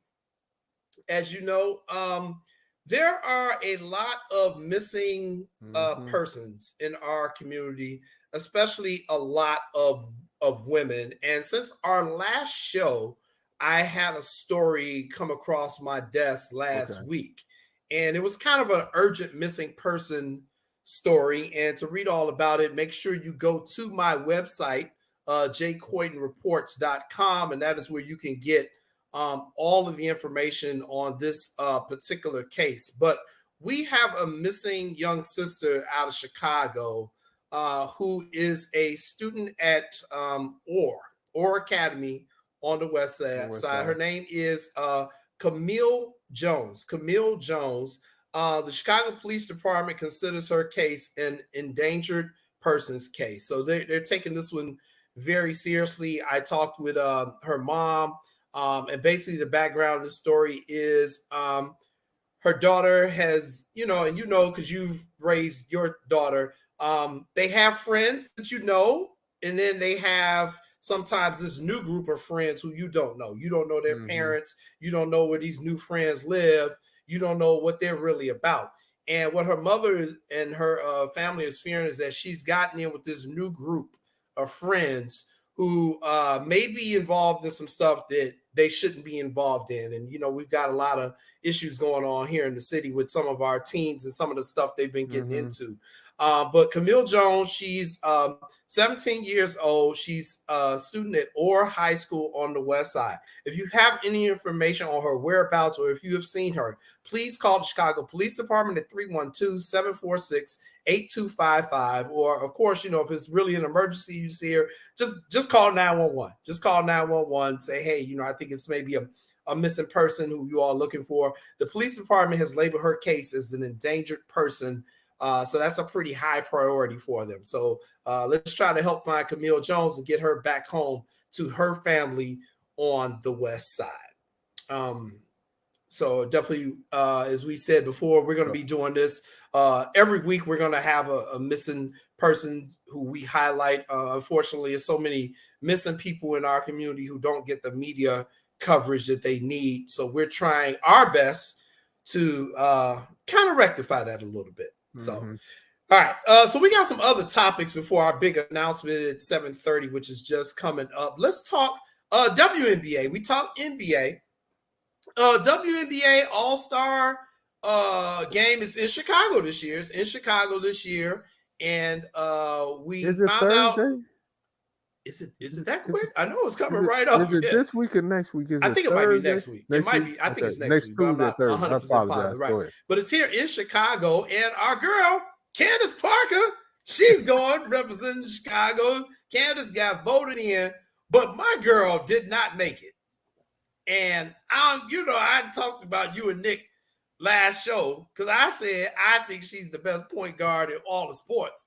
My girl Courtney Vandersloot did not get selected in by the fans, but James Wade is going to be one of the coaches of the All-Star team, which means he's going to have some selections, and he's pretty much already hinted that Sloot is going to be on the team. But as of now, how you not going to take Sloot, Lance Irvin? Explain that to me, man. You know what, Jay? It's some like younger, bigger names that's out there. Like Sloot can really play. I'm not going to say she's basic, but like she doesn't have the flash and like Enrique. She has flash and she has flair. Skylar Diggins has like a little bit, I don't know if you agree or disagree, a little bit bigger name than what she has. So sometimes people get caught up in the names. But Sloot, excellent passer, deadly from three-point range, and she has proven to us over the years she's a winner. And if I'm James Wade, if I have some say-so in a pick in the games of Chicago, who you think I'm picking? My thing is, Khalid Copper is a bad girl too now. So, with that being said, Jay, decisions. But I mean, okay, you the coach of the All-Star team. All right. Oh, let me rephrase that. You're the coach of the defending world champion, and the All-Star game is in your town, and Lance Irvin is selected as the head coach. Are you taking your players? Come on, man. Of course I'm taking my players. You think I'm going in that locker room and we having a pretty good year too, and I have some players that I think should be. One of them has Copper is a dog, Jay. Yes. She could play.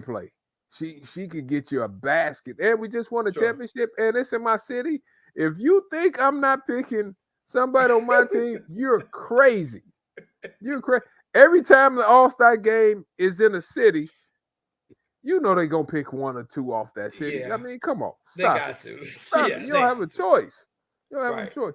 I did just ask the man who said he go bet on Bob Baffert no matter what. So hey, I just told the truth because Baffert told the line. See, you got to have some people that's going to get you in the gray area. I tell you all the time, it's a great area to this stuff. Baffert was a great, I'm not going to get started, but it's a great area to this stuff. He was going to get you right in the gray area, then he's going to turn his head. What y'all talking about? So, I'm picking one of my players. Not even going to lie. I'm not bad at you. I think I got to take.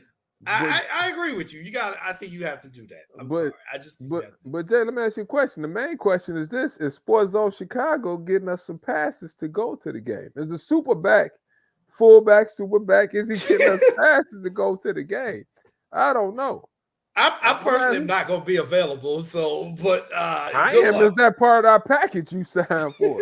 I didn't. I'm not going to be available. What they got to do with me? They want to see Dark and Lovely in there. Sign your own deal. Then you just hear Lorenz say he got $95,000 for 30 seconds. Hey, man, we're a package deal, man. You got to get in when you fit in, Lance Irvin. So are you telling me you didn't cut the deal for us there? That's basically what you're telling me. See, because you're going to be in Sydney, Australia somewhere. Nobody know where you're going to be. Matter of fact, that's why I got a replacement for you just in case. you might need knowing you might be in Thailand, you might be in Africa, in Dubai. They need to do the segment, Where is Jason? That's what they need to No, they start don't. doing. You But have let me people leave you breaking in alone. my You're going to be in house. Wisconsin. You know I got to tease you. Oh, I have God. to tease you. All right. Well, hey, you know what? We owe you something. So I wanted to bring this up with you. So your brother, Which one? Mr. Oh, I owe something. It was nowhere around here for tonight's show. I have to admit that I'm not a Welch in the family. If I promise something, I'm going to get it. Mm-hmm. So you were correct. You predicted Golden State. You predicted Golden State will win 6. So here is your present. I am here to give it to you. I made a promise to my cousin. This is what you said you wanted. So here it is. Now, for Nick Irvin, I don't know where your brother is. So I cannot speak for Nick Irvin. I am here presenting you with your gift. I told you I would get you a 4-wing with mild salt. So there it is. Enjoy, cousin. I love you. You know what? I'm calling my cousin Sharice. First of all, tell Sharice I'm calling her. Next time I see you, I want my piece. But Jay, like, you know when it comes to this basketball stuff, your cousin pretty decent now. I can call this thing now, Jay. I study it, I live it, I breathe it, I look at it. And one thing about the Warriors was that they were just playing on all cylinders. Mm-hmm. And the thing that got me about Boston is that the more I watched them, Jay, kept doing research, down the stretch, if the game like 4 or 5 points in the last couple of minutes, they just weren't able to close. And I think that's something you have to learn. I think Golden State learned how to do it consistently. True. Boston just wasn't able to close down the stretch when they needed to. And that comes within time. They had some very good players. So I was just like, I wanted them to win. Now, don't get me wrong.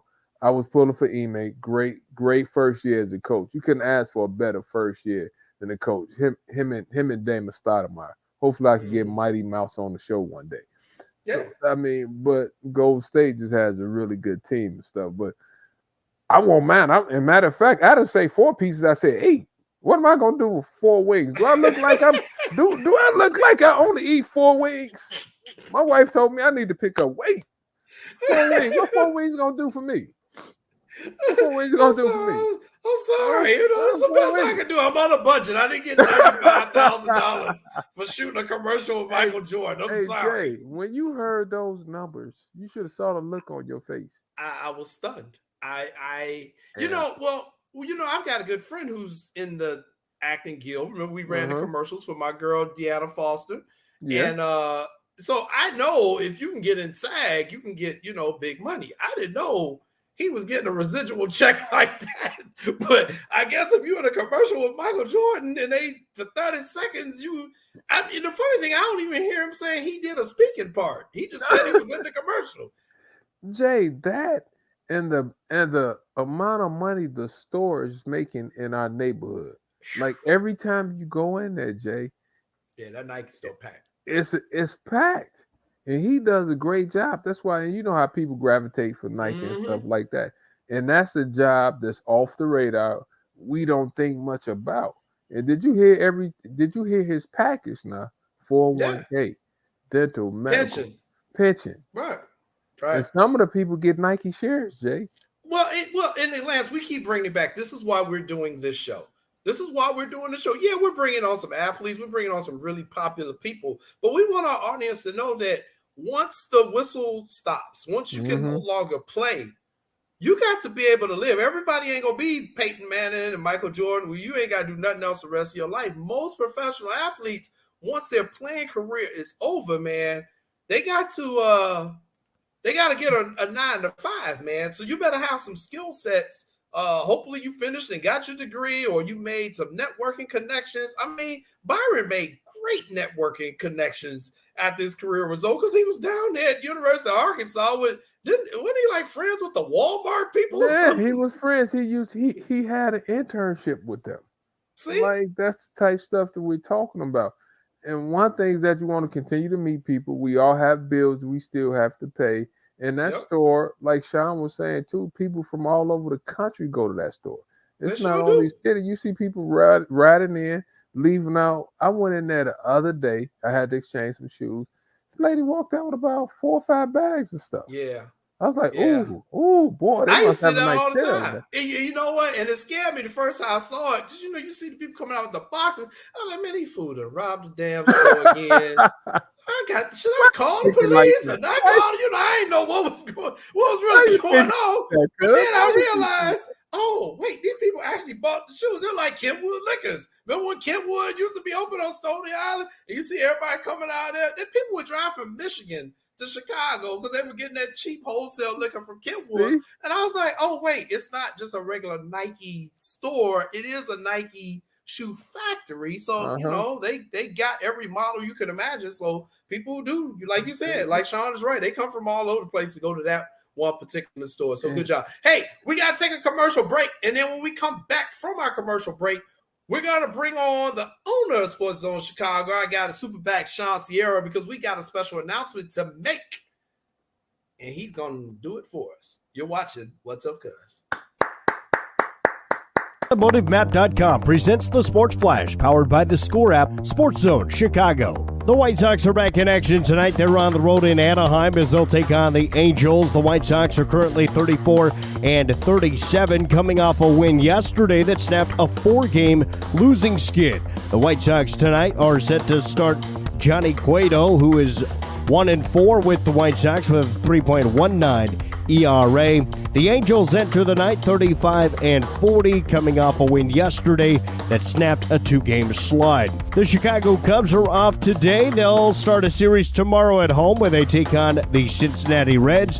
Keegan Thompson is scheduled to start tomorrow for the Cubs. He's 7-2 on the year. For lightning fast sports updates as they happen, download the free Score app today. I'm John Thayer on Sports Zone Chicago. Here's Brooke Burke for Skechers' new Workout Walker footwear. Do you know the world's #1 most popular form of exercise? It's walking, and one company has you covered. Skechers, the comfort technology company, with their newest performance walking sneaker, Skechers Workout Walker. Because the Skechers Workout Walker is fully loaded to get the most out of your walk, including a carbon-infused plate in the sole to add more spring to your step. Find Skechers Workout Walker for men and women at a Skechers store, Skechers.com, or wherever stylish footwear is sold. Blue Star medicated ointment works fast to relieve the pain and itch of almost any skin irritation. It's amazing. It's like as soon as you put it on, you can feel it working. We've had Blue Star in the family for years. It works on everything. I love the cooling sensation on my athlete's foot. What a relief for my eczema. Nothing worked on my dry, cracked skin until I tried Blue Star. Blue Star is great for scalp itch. Look for the white box with the blue star in the first aid section. Feel Blue Star work fast or your money back.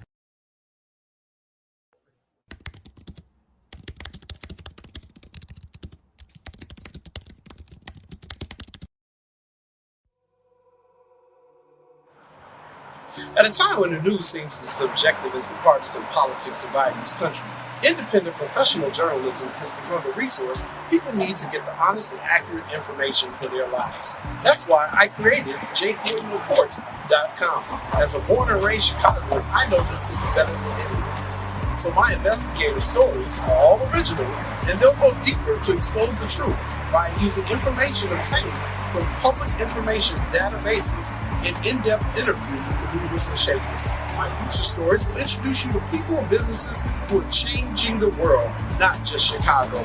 My missing person stories will spotlight those who you don't hear about in the mainstream media, who are often overlooked.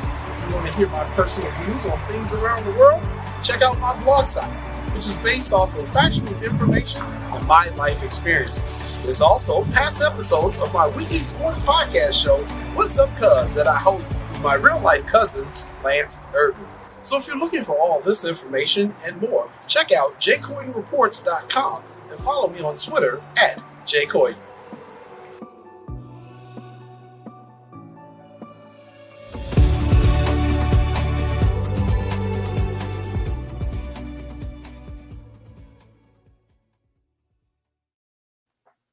Welcome back, everybody, to What's Up, Cuz. I'm Jason Palmer, along with my cousin, the coach Lance Irvin. I just thought of something. What's that, coach? I just saw my damn commercial just ran. I did more than 30 seconds, and I ain't getting no $95,000 for that, dog. I did a whole lot of talking and like 90 seconds worth of work. How the Red get $95,000? You have to start somewhere. Because you have to start somewhere. It's coming. It's coming, cuz. I gotta get Michael Jordan in my commercials. Yeah, we need to go down there and see Courtney Vance. See if we can get Angela Bassett on the show. We need to be more aggressive. We got to be aggressive. That's what we need to do. We got to get somebody call Tim Hardaway or something. Tell him to do our new commercial. We got to get us some money in here. You know what? We need to get Tim back on after he gets his Hall of Fame stuff. Yeah, because he's going into the Hall of Fame. But hey, let's get to the big announcement. Big news that broke last week here on the Sports Zone Chicago family. And to tell everybody a little bit about it more, we're going to bring on our owner, the Superback himself, Sean Sierra. Sean, what's up, man? What's going on, fellas? How we doing? What's up? I like your hat. First of all, what kind of hat you have on? Oh, I got a little paperboy hat. You know, they gave it out at White Sox Park a couple years ago. Oh, so I'm just rocking this. Yep. Reminds me of the hat my dad used to wear. Jason mad at the Sox these days. Jason not feeling too good about the Sox. I'm a little annoyed with him myself. I'm very annoyed with him myself. Yeah, I'm very not happy. Well. But I got a team for you though, Sean. If you want to follow somebody, no, I got a team for you. Nope. Follow my Pistons. I'm trying. Hey, you better jump on the bandwagon now. We got. Yes. There you go. What the heck happened? You know what? I'm gone. That's what you get. You know what? Sean, tell us what's going on, because it's some big news that's happening here at Sports Zone Chicago. We just want you to go ahead and tell our viewers personally what is the big news. Well, if you paid attention to the updates today, you have a clue of what's going on. Let me tell you, Sports Zone Chicago we now have our own Roku channel. Okay, this is huge for our platform. This is huge for us. There are over 80 million Roku TVs in the United States, and I'll tell you what, this is a deal I've been working on for a long, long time, man, since the beginning of the year, truth be told. And man, I can't even. This is one of the few times you'll ever see me speechless, because when I first saw it, because when they told us it was up and running, because we wanted to have it up and running a little bit, about a week or two before we spread the word, so we can make adjustments, we can do whatever. And when I downloaded it on my TV, and is there, and I moved it right next, so it's actually going to be a tile, just like it was right next to HBO Max, Disney Plus, Hulu, Netflix. Dude, I'm telling you, I shit you not, I almost cried. I got a lump in my throat. I was like, damn. Wow. Damn. The cool part about it, we have all of our shows are going to be on there, and there are a lot of other people. If people are interested in getting their podcast on our platform, please reach out to us. Excuse me. We can talk to you about how that process goes. All of our people, our original shows are going to be on there. And then there's other shows that I'm working on. We got a cool Bears post game show coming up for the fall with the former Chicago Bear. I got a wrestling and MMA show coming on soon. There's a lot of different things, and the cool part about it is that a lot of people love our different shows. Mm-hmm. And sometimes people can't make it. I know, especially with the Sean and Maya in the morning show. Mm-hmm. Right, a lot of people are at work. They're working 9 o'clock. Okay, you may not want to watch it on your phone. Okay, on Facebook. I get it. Okay, the cool part about it is now you can go back with us being on Roku. You can watch us live. So if you're home at 9 in the morning and you have the opportunity, you can go on, or on demand, just like any other streaming service. And you can go back, check it out, pull it up, and check us out there. They could check out What's Up Cuz. They could check out Sports 101. They could check out Second City Sports. They could check out the Smoke Fellas. Okay, the Humidor Cigar and Podcast Sports and Cigar Podcast. your show and their show, I think, are the two best shows on Sports Zone Chicago. And I'm a competitive son of a bitch, man, and I don't like that. I want my show to be the best. I'm competitive, man, but like your two shows are great. You know, I was telling them, I hung out with them Saturday, and I'm like, I'm not the type of guy to blow smoke up your ass. I'm really not. I'm like, so if there's one thing you know about me, that's not who I am. I'm like, but you guys and What's Up Cuz, man, I said, it's a battle for your two shows for which one's the best. I'm like, those guys they're literally authentic and real, and people gravitate toward that. There's no act, there's no persona, there's no, they don't flip on a switch when the light goes on. They are who they are. They are who they are on camera. They are the same people off camera. You guys the same, and you guys, because you guys get bangers for guests. Bangers for guests, and it's, what's really cool, and that it's that helps us, that helps you guys grow. I mean, you had, think of all the people you've had on there. Didn't you have Tim Hardaway? You had Danny Manning, you've had Marcus Liberty, you've had the who's who of Chicago hoops, and then not to mention you had Mark Davis, NBA official. You've had Dominic Dawes? Dominic Dawes. Actually, that's the show I was watching. Actually, last night I turned it on just to see what was on, and we had that episode that was we running the loop because we program it. So, what you guys are doing is awesome, and we're super happy to have you guys. We're very fortunate to have you guys. Very fortunate to have some of the other shows that we have on here, because they all have their own different niche.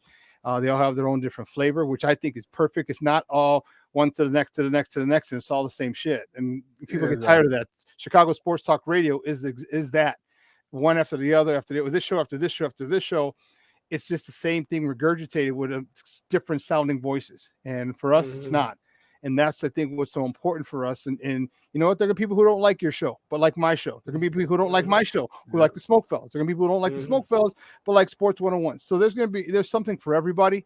And as I told you, we're bringing on a wrestling show, a wrestling and MMA show, because they had a big wrestling match event yesterday at United Center. That thing, AEW, that was sold freaking out. Wow. Sold out. So it was, that, and again, you know how popular MMA is, and then you both know Chicago Bears are the team that unites us. Baseball divides us, and football unites us. And if you're a Chicago Bear, you got a lot of juice, you got a lot of clout in the city, no matter how long you played. And the guy that we're planning on bringing on, I'm not going to say till all the I's are dotted and the T's are crossed, but you'll know this guy, and he has definitely he's made his mark here in Chicago on the Chicago Bears. So that's going to bring a lot more people in. So we're doing a lot. I want us to be the number one spot for Chicago sports talk. All right, I wanted, but I also wanted, and that's the thing, with Sports Zone Chicago, I didn't want it to be cookie cutter. All right, I didn't. I wanted people from all demographics. I wanted black, I wanted white, I wanted Hispanic, I want women, I want Asian, I want everybody. All right, because we all look at sports differently, and when you're force fed a certain demographic to talk to you about sports, you may not agree with it. Okay. And you can't get your point across. So you can't yell at the TV. You can't yell at the, or you do, because oh, this is stupid. No, he's wrong. Here you got people who you can identify, you'll be able to identify with.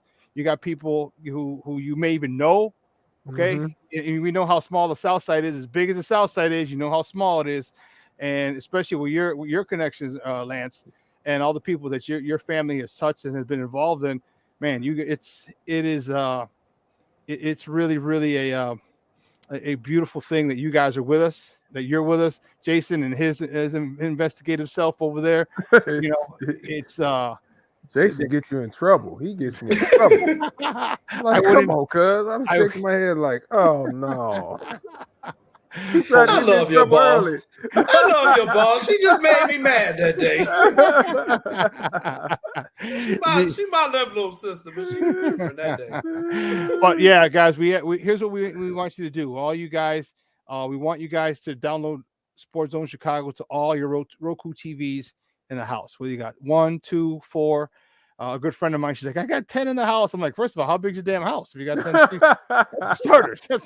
But I was like, yeah, all 10. I'm like, it helps with our numbers. It helps with, we can see how many downloads it has. Gotcha. With the metrics. So if you got 4, and it's simple, all you go to is the home page. When you turn on your Roku TV and just scroll up to we'll go onto a tile. Like I think Netflix is usually the first one when you scroll to the right, the tiles. Just go up and it'll say add channel. It'll say add channel, and just start typing in. You got to use the remote down, over, up, back. It's not, you can't type it in. So just start spelling Sports Zone Chicago. And once you get to sports, it'll finish spelling sports. Sports Zone Chicago will come up. Yeah.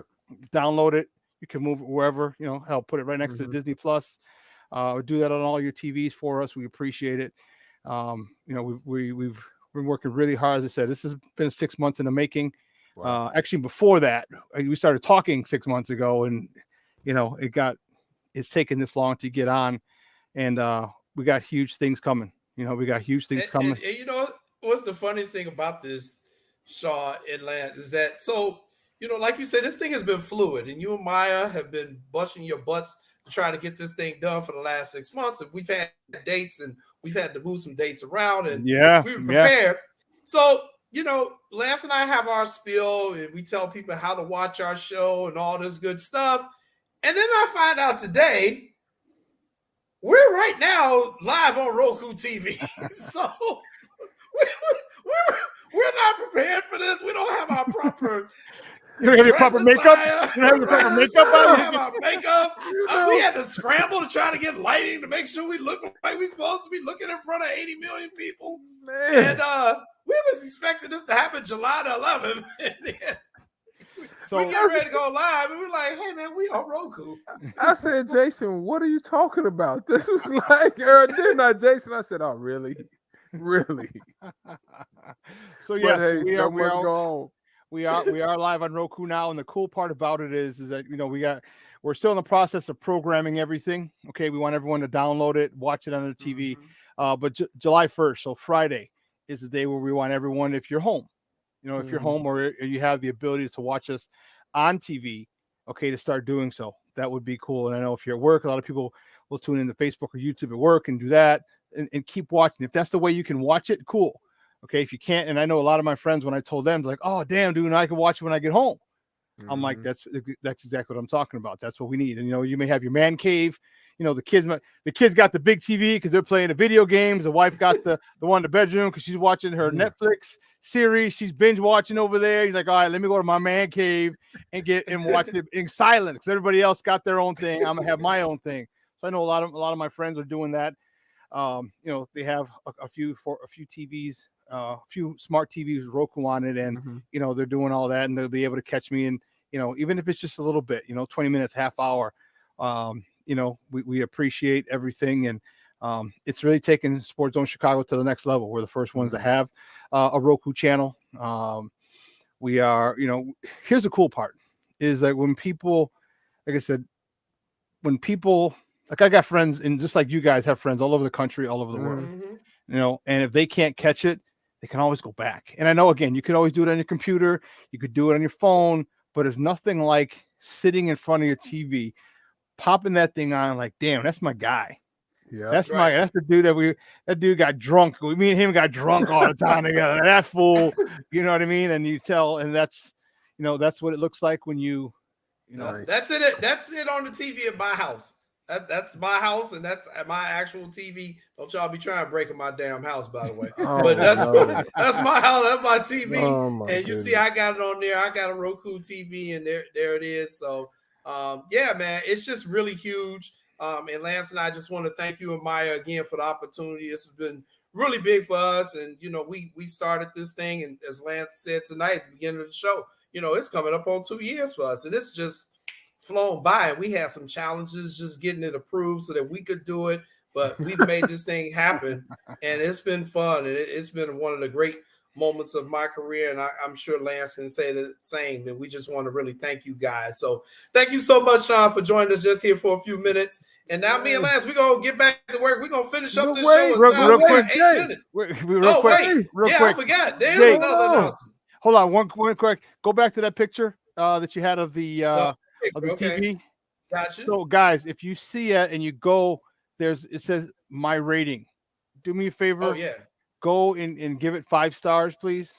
You know, we're counting on family and friends because there's going to be people who don't like it because they don't like what I say or what you say or what Sydney or Lakina say, or you know what I mean. And that's how it is. When you become bigger, all right, you're going to get a lot more haters. So we're asking for people who download us, whatever TV that you download it on, okay, just go to the rating, give it 5 stars, okay, because it'll help balance out all the knuckleheads.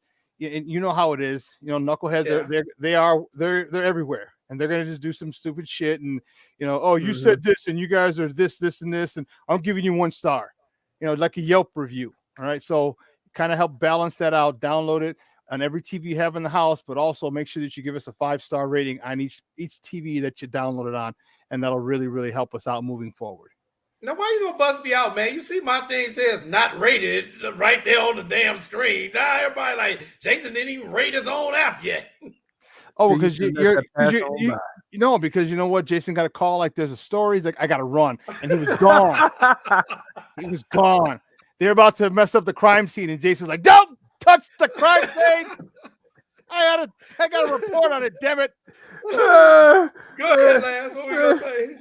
Hey, Sean, I appreciate you and Mike for having us on. But, Sean, I got to ask you. My Bears, you know, whenever I see you, I got to ask you about the Bears. Yeah, he does. Are we going to come in last place this year? Nope. I'm tired of reading people saying we coming in last place. Nope. Okay, you got to make me feel good. I mean, your here's note why. make me feel okay, but I don't feel great. Okay, are you sitting down? Yeah, I'm gonna make you feel good. And Okay. be careful, hey, Jason. Lance, just don't listen for a second. Lance might get up and run through a goddamn wall when I'm done with him right now. So just be ready. Okay. Okay. Talk to me. Let me unzip my shirt. Let me get loose now.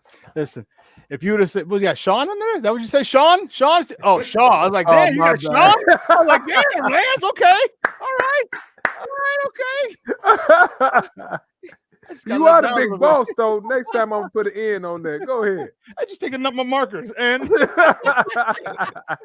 that works too. Listen, let me tell you something. And you know what? We can go past 8 o'clock because the boss has said it's all right. Okay.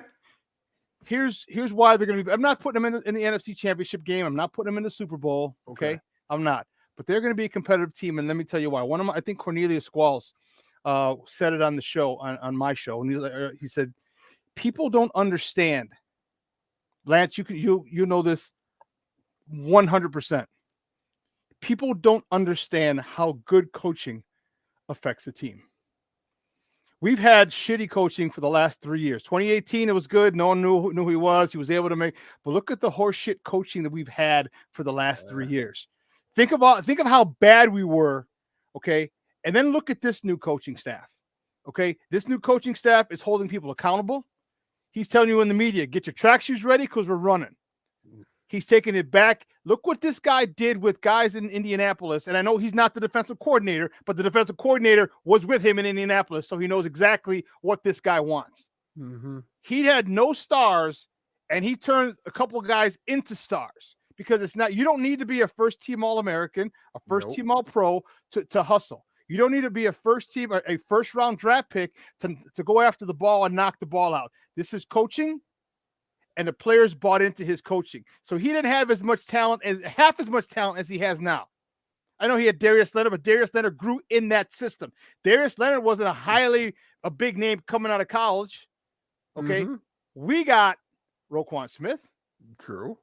We got Eddie Jackson, who got another lease on life because, trust me, he talked with them coaches, and the way this guy is, he knows where he stands. He knows where he stands. We got a sack, the Bears all-time, the single season sack leader. Okay, we have pieces. We got 2 good cornerbacks. We got a new safety, a rookie safety who wants to just knock people's head off and just hope he's got enough fine money for that. We should start the way that they're going to play defense, the way that this team is going to play, period. Because remember, they're coming from Indianapolis. They just had the league's leading rusher in Jonathan Taylor last year. Okay, you got David Montgomery. You have Khalil Herbert, and you have Treston Ebner.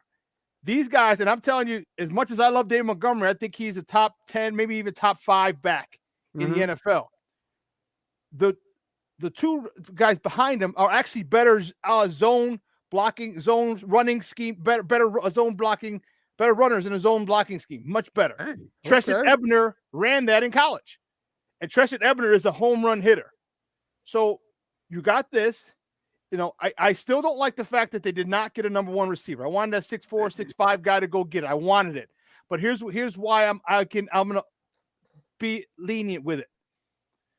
The concepts that they run are the West Coast concepts, which is a lot of meshing and breaking people free. If you remember, Devontae Adams was freaking free all goddamn day against us. Like, how's this guy? He's the number one receiver. How's he so damn wide open? Because of the mesh concepts. So all of a sudden now you put Velus Jones in that meshing concept.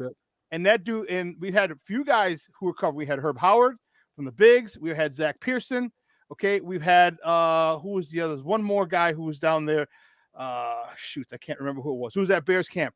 And I said, my first question to them was, does Velus Jones 4.3 speed transfer to the field? You can run on a track, you can run on the turf, and every single one of them says yes, it does. Okay. So I'm like, okay, so now we're gonna get a defense that's turning the ball over, that's flying all over the place. All right, because he counts loafs. So if he sees that you're taking your sweet ass time getting in the frame, like that was one of the things I did. If I don't see you in the frame at the end of the play, oh, we got a problem. Oh, okay. So he's holding people accountable. They're going to be getting turnovers. So now you have great running backs. You have a couple of wide receivers in Darnell Mooney who can fly. You have Pringle, who was phenomenal at Kansas State. We'll see if he can take a step forward. EQ St. Brown was a stud coming out of Notre Dame.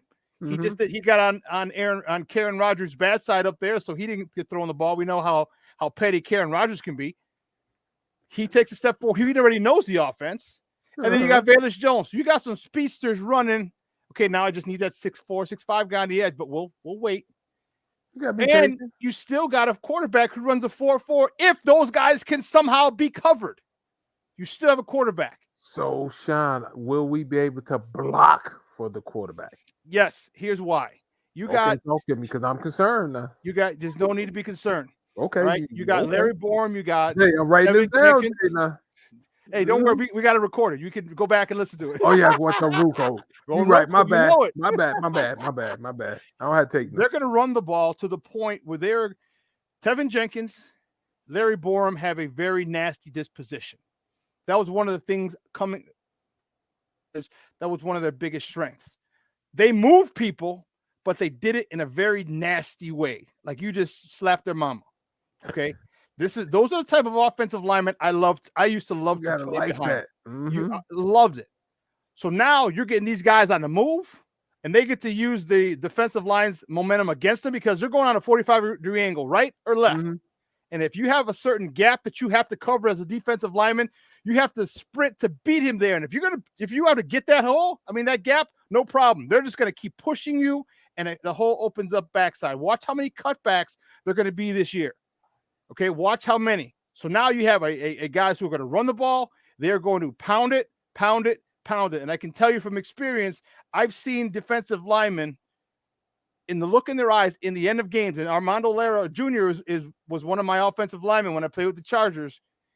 They wouldn't even have the will to compete, not even win, to compete in the third and fourth quarter in many games because we just wore them down. That's what they're going to do with this team. And then when you have to bring somebody up because they're pounding you, now you got Velus Jones. Now you got Darnell Mooney. Now you got Pringle. Now you got EQ. Now you have Cole Kmet, who's going to be living up and down that seam, the middle of the field for Justin Fields. This team is, I'd say between 6 and 10 victories. No, I'll go 8 and 10. Between 8 and 10 victories they have.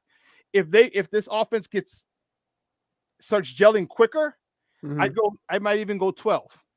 But I'd say 8 to 10 victories this year. Cause my cousin has that smirk on his face. My cousin has a smirk on his face like that's some bulls. Jay, stop hating. No, I think they're going to just struggle just because it's the first year, and you do have to give them time to gel. And of course, all this is predicated on you don't have a significant injury. And that can always be a problem, as we're seeing with our White Sox. But, I just think here's why I think they're better. Because they got rid of the people who didn't know what the hell they were doing. So you already, before you even take the field, you better.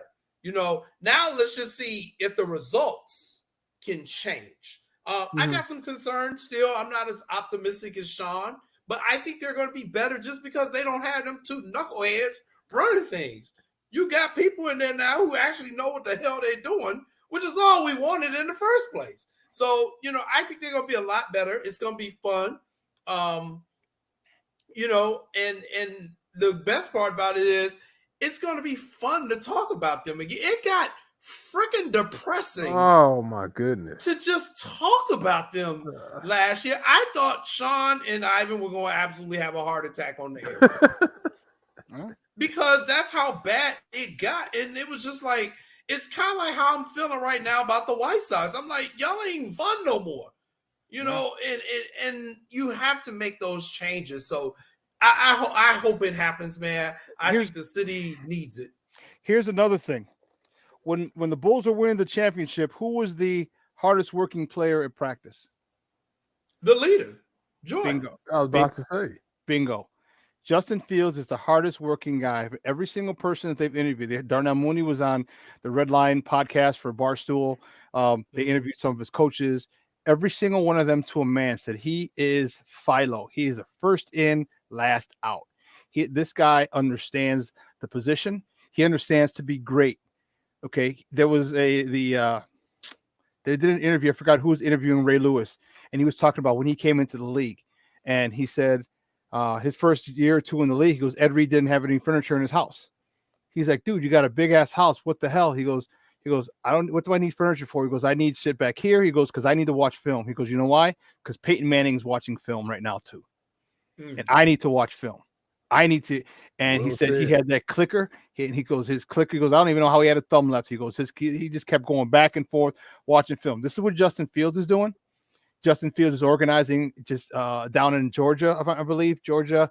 He's having Cole Kmet, Darnell Mooney, Velus Jones. All right, after this mini camp just got done, he's organizing those guys down there.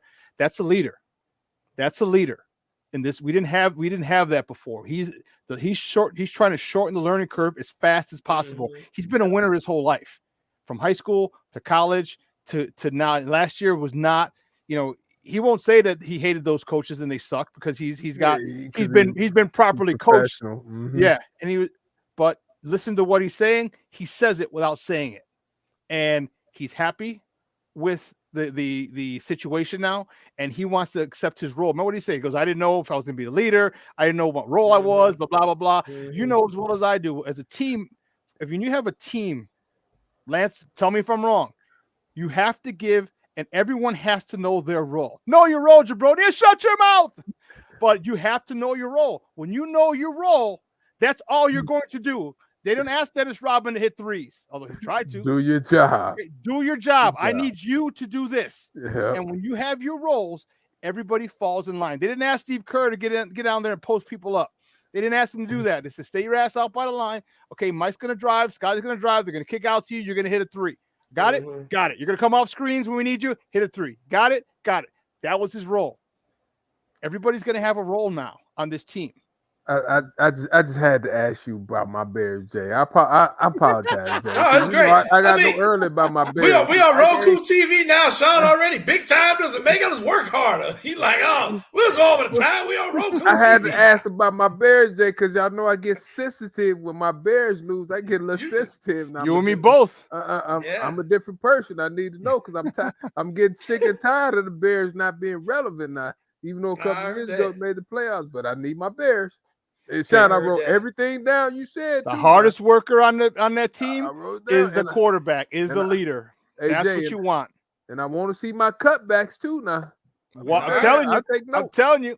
Hey, I'll come on the show and be like, didn't I tell you? When Justin Ebner, when Darnell Mooney, when Dave Montgomery, they cut back and busted for 20 or 30 or 40, I'll text you. I'll be like, what'd I tell you? I'm gonna give you credit. I'm gonna give you credit. I got down, Jay. I wrote down cutback. See, I keep notes. All right. Hey, thanks so much, Sean. We appreciate it, Sean. Hey, I love you guys, man. You guys are awesome. Hey, thanks for having me. No problem. Thank you. All right, we're gonna finish this show up here. We got a couple more topics that you and I wanted to hit. So let's go ahead. We're gonna rapid fire these suckers, all right? Okay. Because one of them is one I don't even want to talk about, but we're gonna do it anyway because you want to talk about it. All right, where you want to go first? You want to stay in the United States? You want to talk international? United States. Let's go. Let's roll. All right, United States. All right, let's talk about Chicago Blackhawks. Talking about people needing a new damn coach. The Blackhawks finally hired a head coach. For the love of God, it took them forever, but they finally made it official today. The Blackhawks hired Luke Richardson as their new head coach. He played in the NHL for a long time, over 15 years or so, Lance, and he was serving as an assistant with the Montreal Canadiens. Luke Richardson is now going to be leading our Chicago Blackhawks, who we think they're rebuilding, but we also thought they were rebuilding last year, and then they fooled us. So I don't know what direction the Blackhawks are going, but at least we got a coach. I was gonna ask you, since we moving quick and we go next, you give them thumbs up, thumbs down. What you giving them? Well, we didn't have nobody, so I guess I'll go thumbs up. All right, thumbs up. Okay, we'll break it down next week. Okay, we'll break that one down next week. Now here's one that you and I have we've kind of stayed out of this one a little bit, and it was mostly because of my direction. I know you kind of wanted to talk about it, but I was kind of like, let's kind of let this thing fill itself out a little bit. And we did that. But there was a hearing today over in Russia in regards to Brittany Griner. Her trial is scheduled to start now on Friday.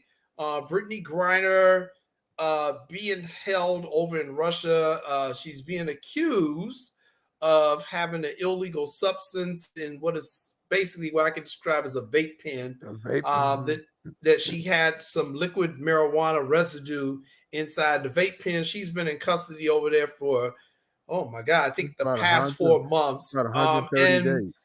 And we're still taking the position we don't know what happened. None of us really know what happens, but we're just going off of where she's being held and what's currently going on in geo world politics. But I got to tell you, I saw this picture today.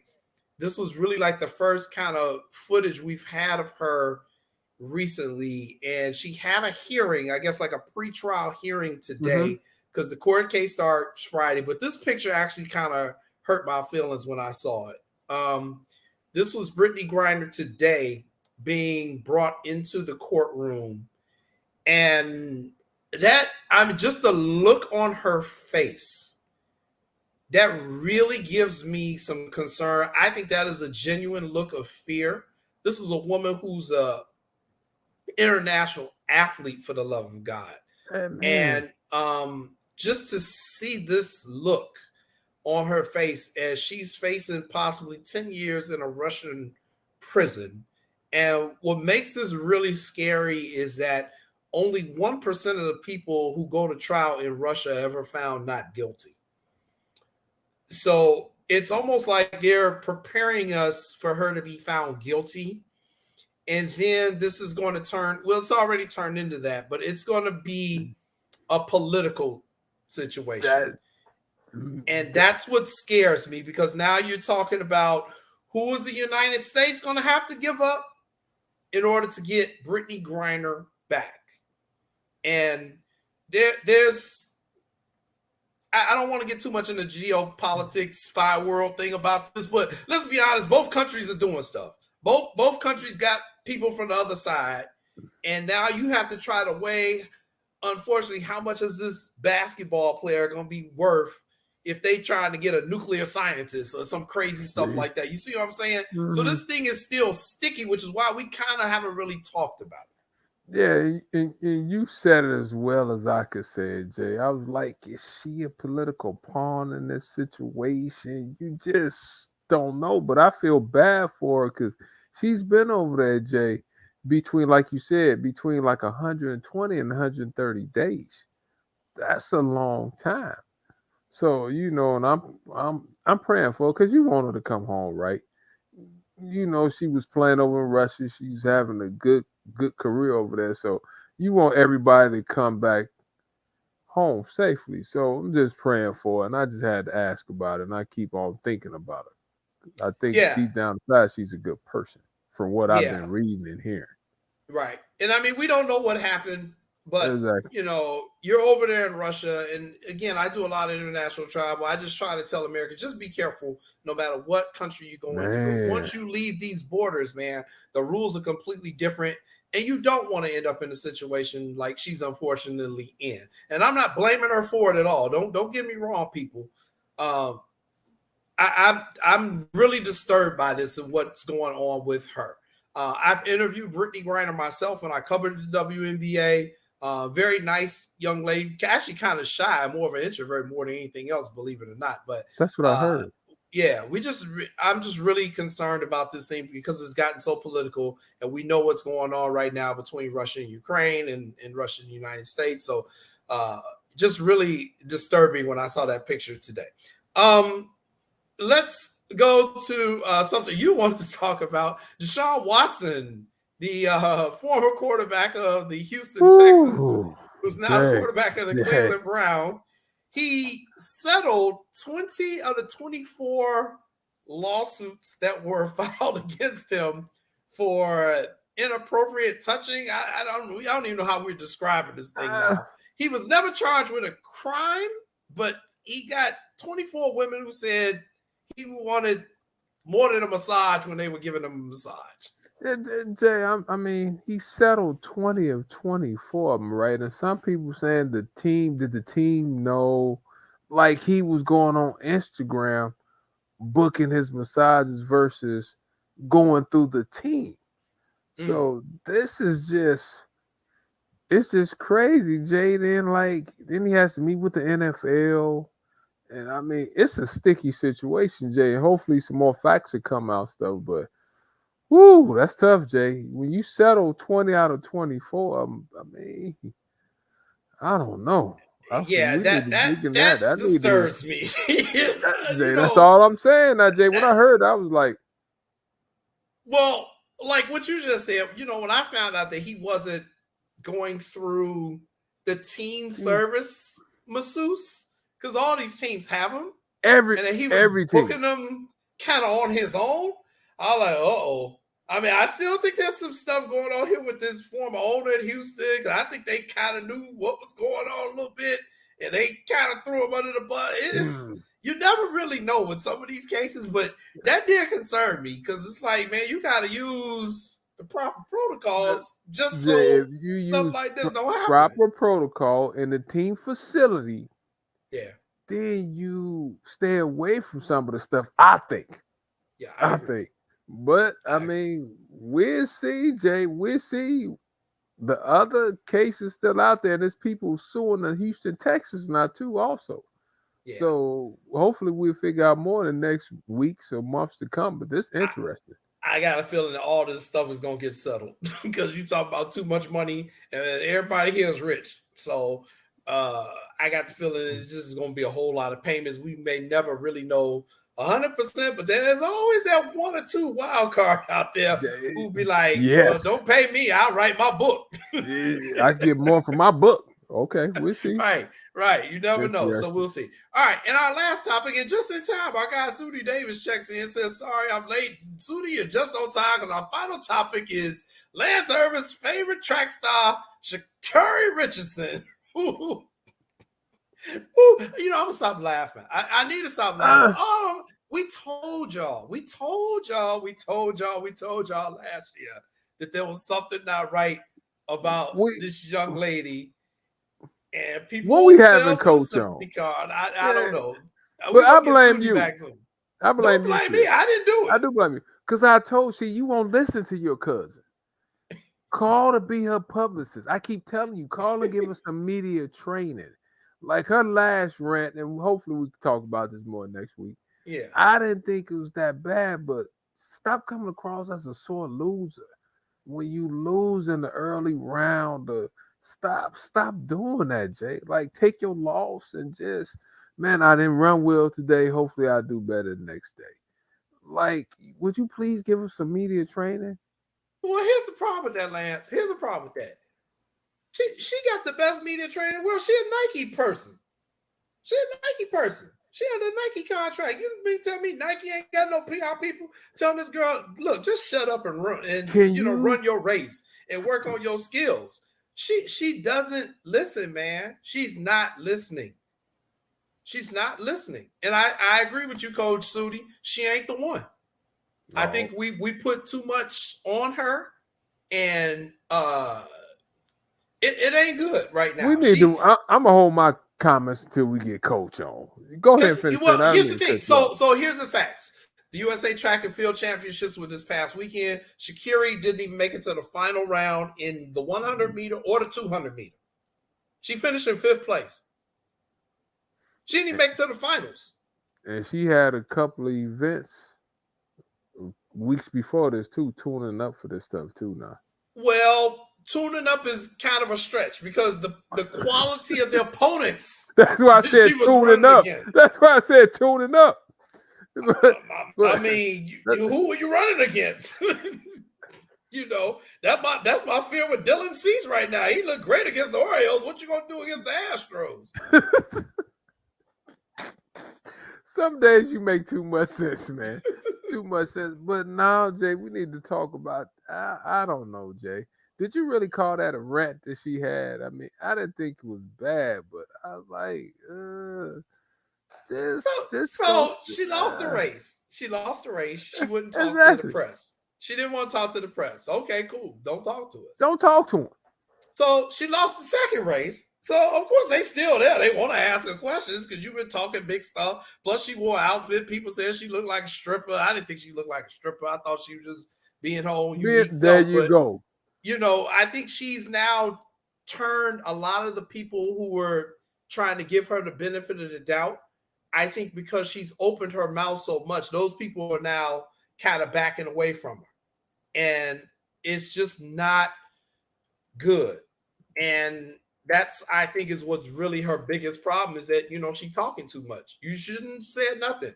Just ran your race. And if you're not good enough, you're not good enough to beat the best in the world, but you're still pretty fast. Just get in when you get in. Nike done already gave you the money. Man, and if she had a personality, she'd make more money in the endorsements anyway. And you know, some people like a negative story, and people know how to get you off your square. So with that being said, like you said, if her personality was a little bit better, I thoroughly agree with you. She could have all of it. She can have all of it. But we'll never know. But man, I just cringe when she hits the microphone. I sit there like, no. And I think about you, and you know, I always call you and text you like, Jay, like, call and help her. Like, man. She just talk, man. She just talk. The best thing they can do is just take that. Don't even let her talk to the press. I wouldn't even let her talk to the press. Even if she win a race, I wouldn't let her talk to the press right now because she's dug herself in such a hole and she's created this monster of an image. I'm actually surprised Nike hasn't just outright dropped her yet. Oh, I'm surprised they hadn't dropped her yet. Oh, I didn't think about that. But you know, she keep doing a couple more of these press conferences like she's been doing. It's not gonna go well for her. So what you want me to tell you? But hey, we told y'all here first that there was something funny going on. And she ain't won a race since. So there you go. I don't know what to tell you. Hey man, that's the show.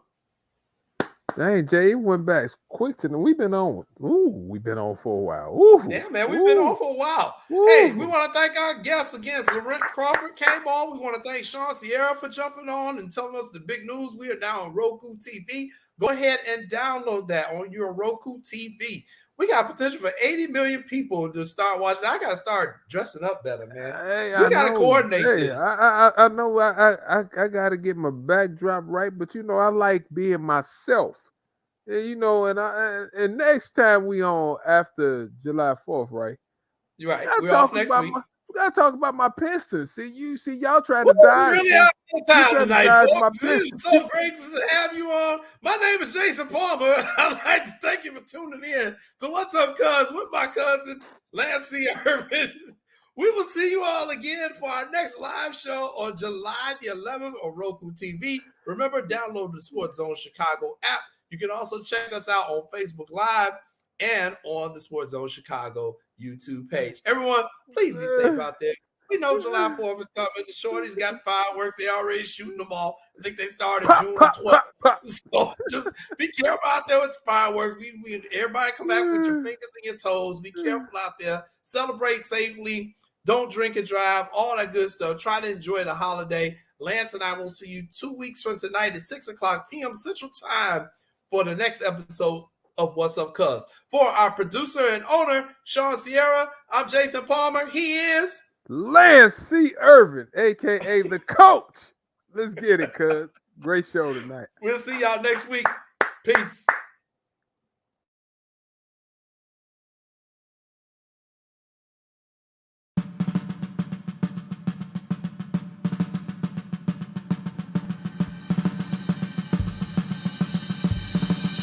Lift every voice and sing till earth and heaven ring with the harmonies of liberty. Let our rejoicing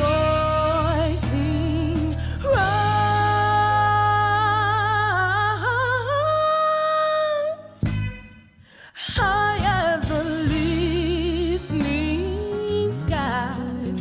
Let it resound loud as the rolling sea. Sing a song full of the faith that the dark past has taught us. Sing a song full of the hope that the present has brought us.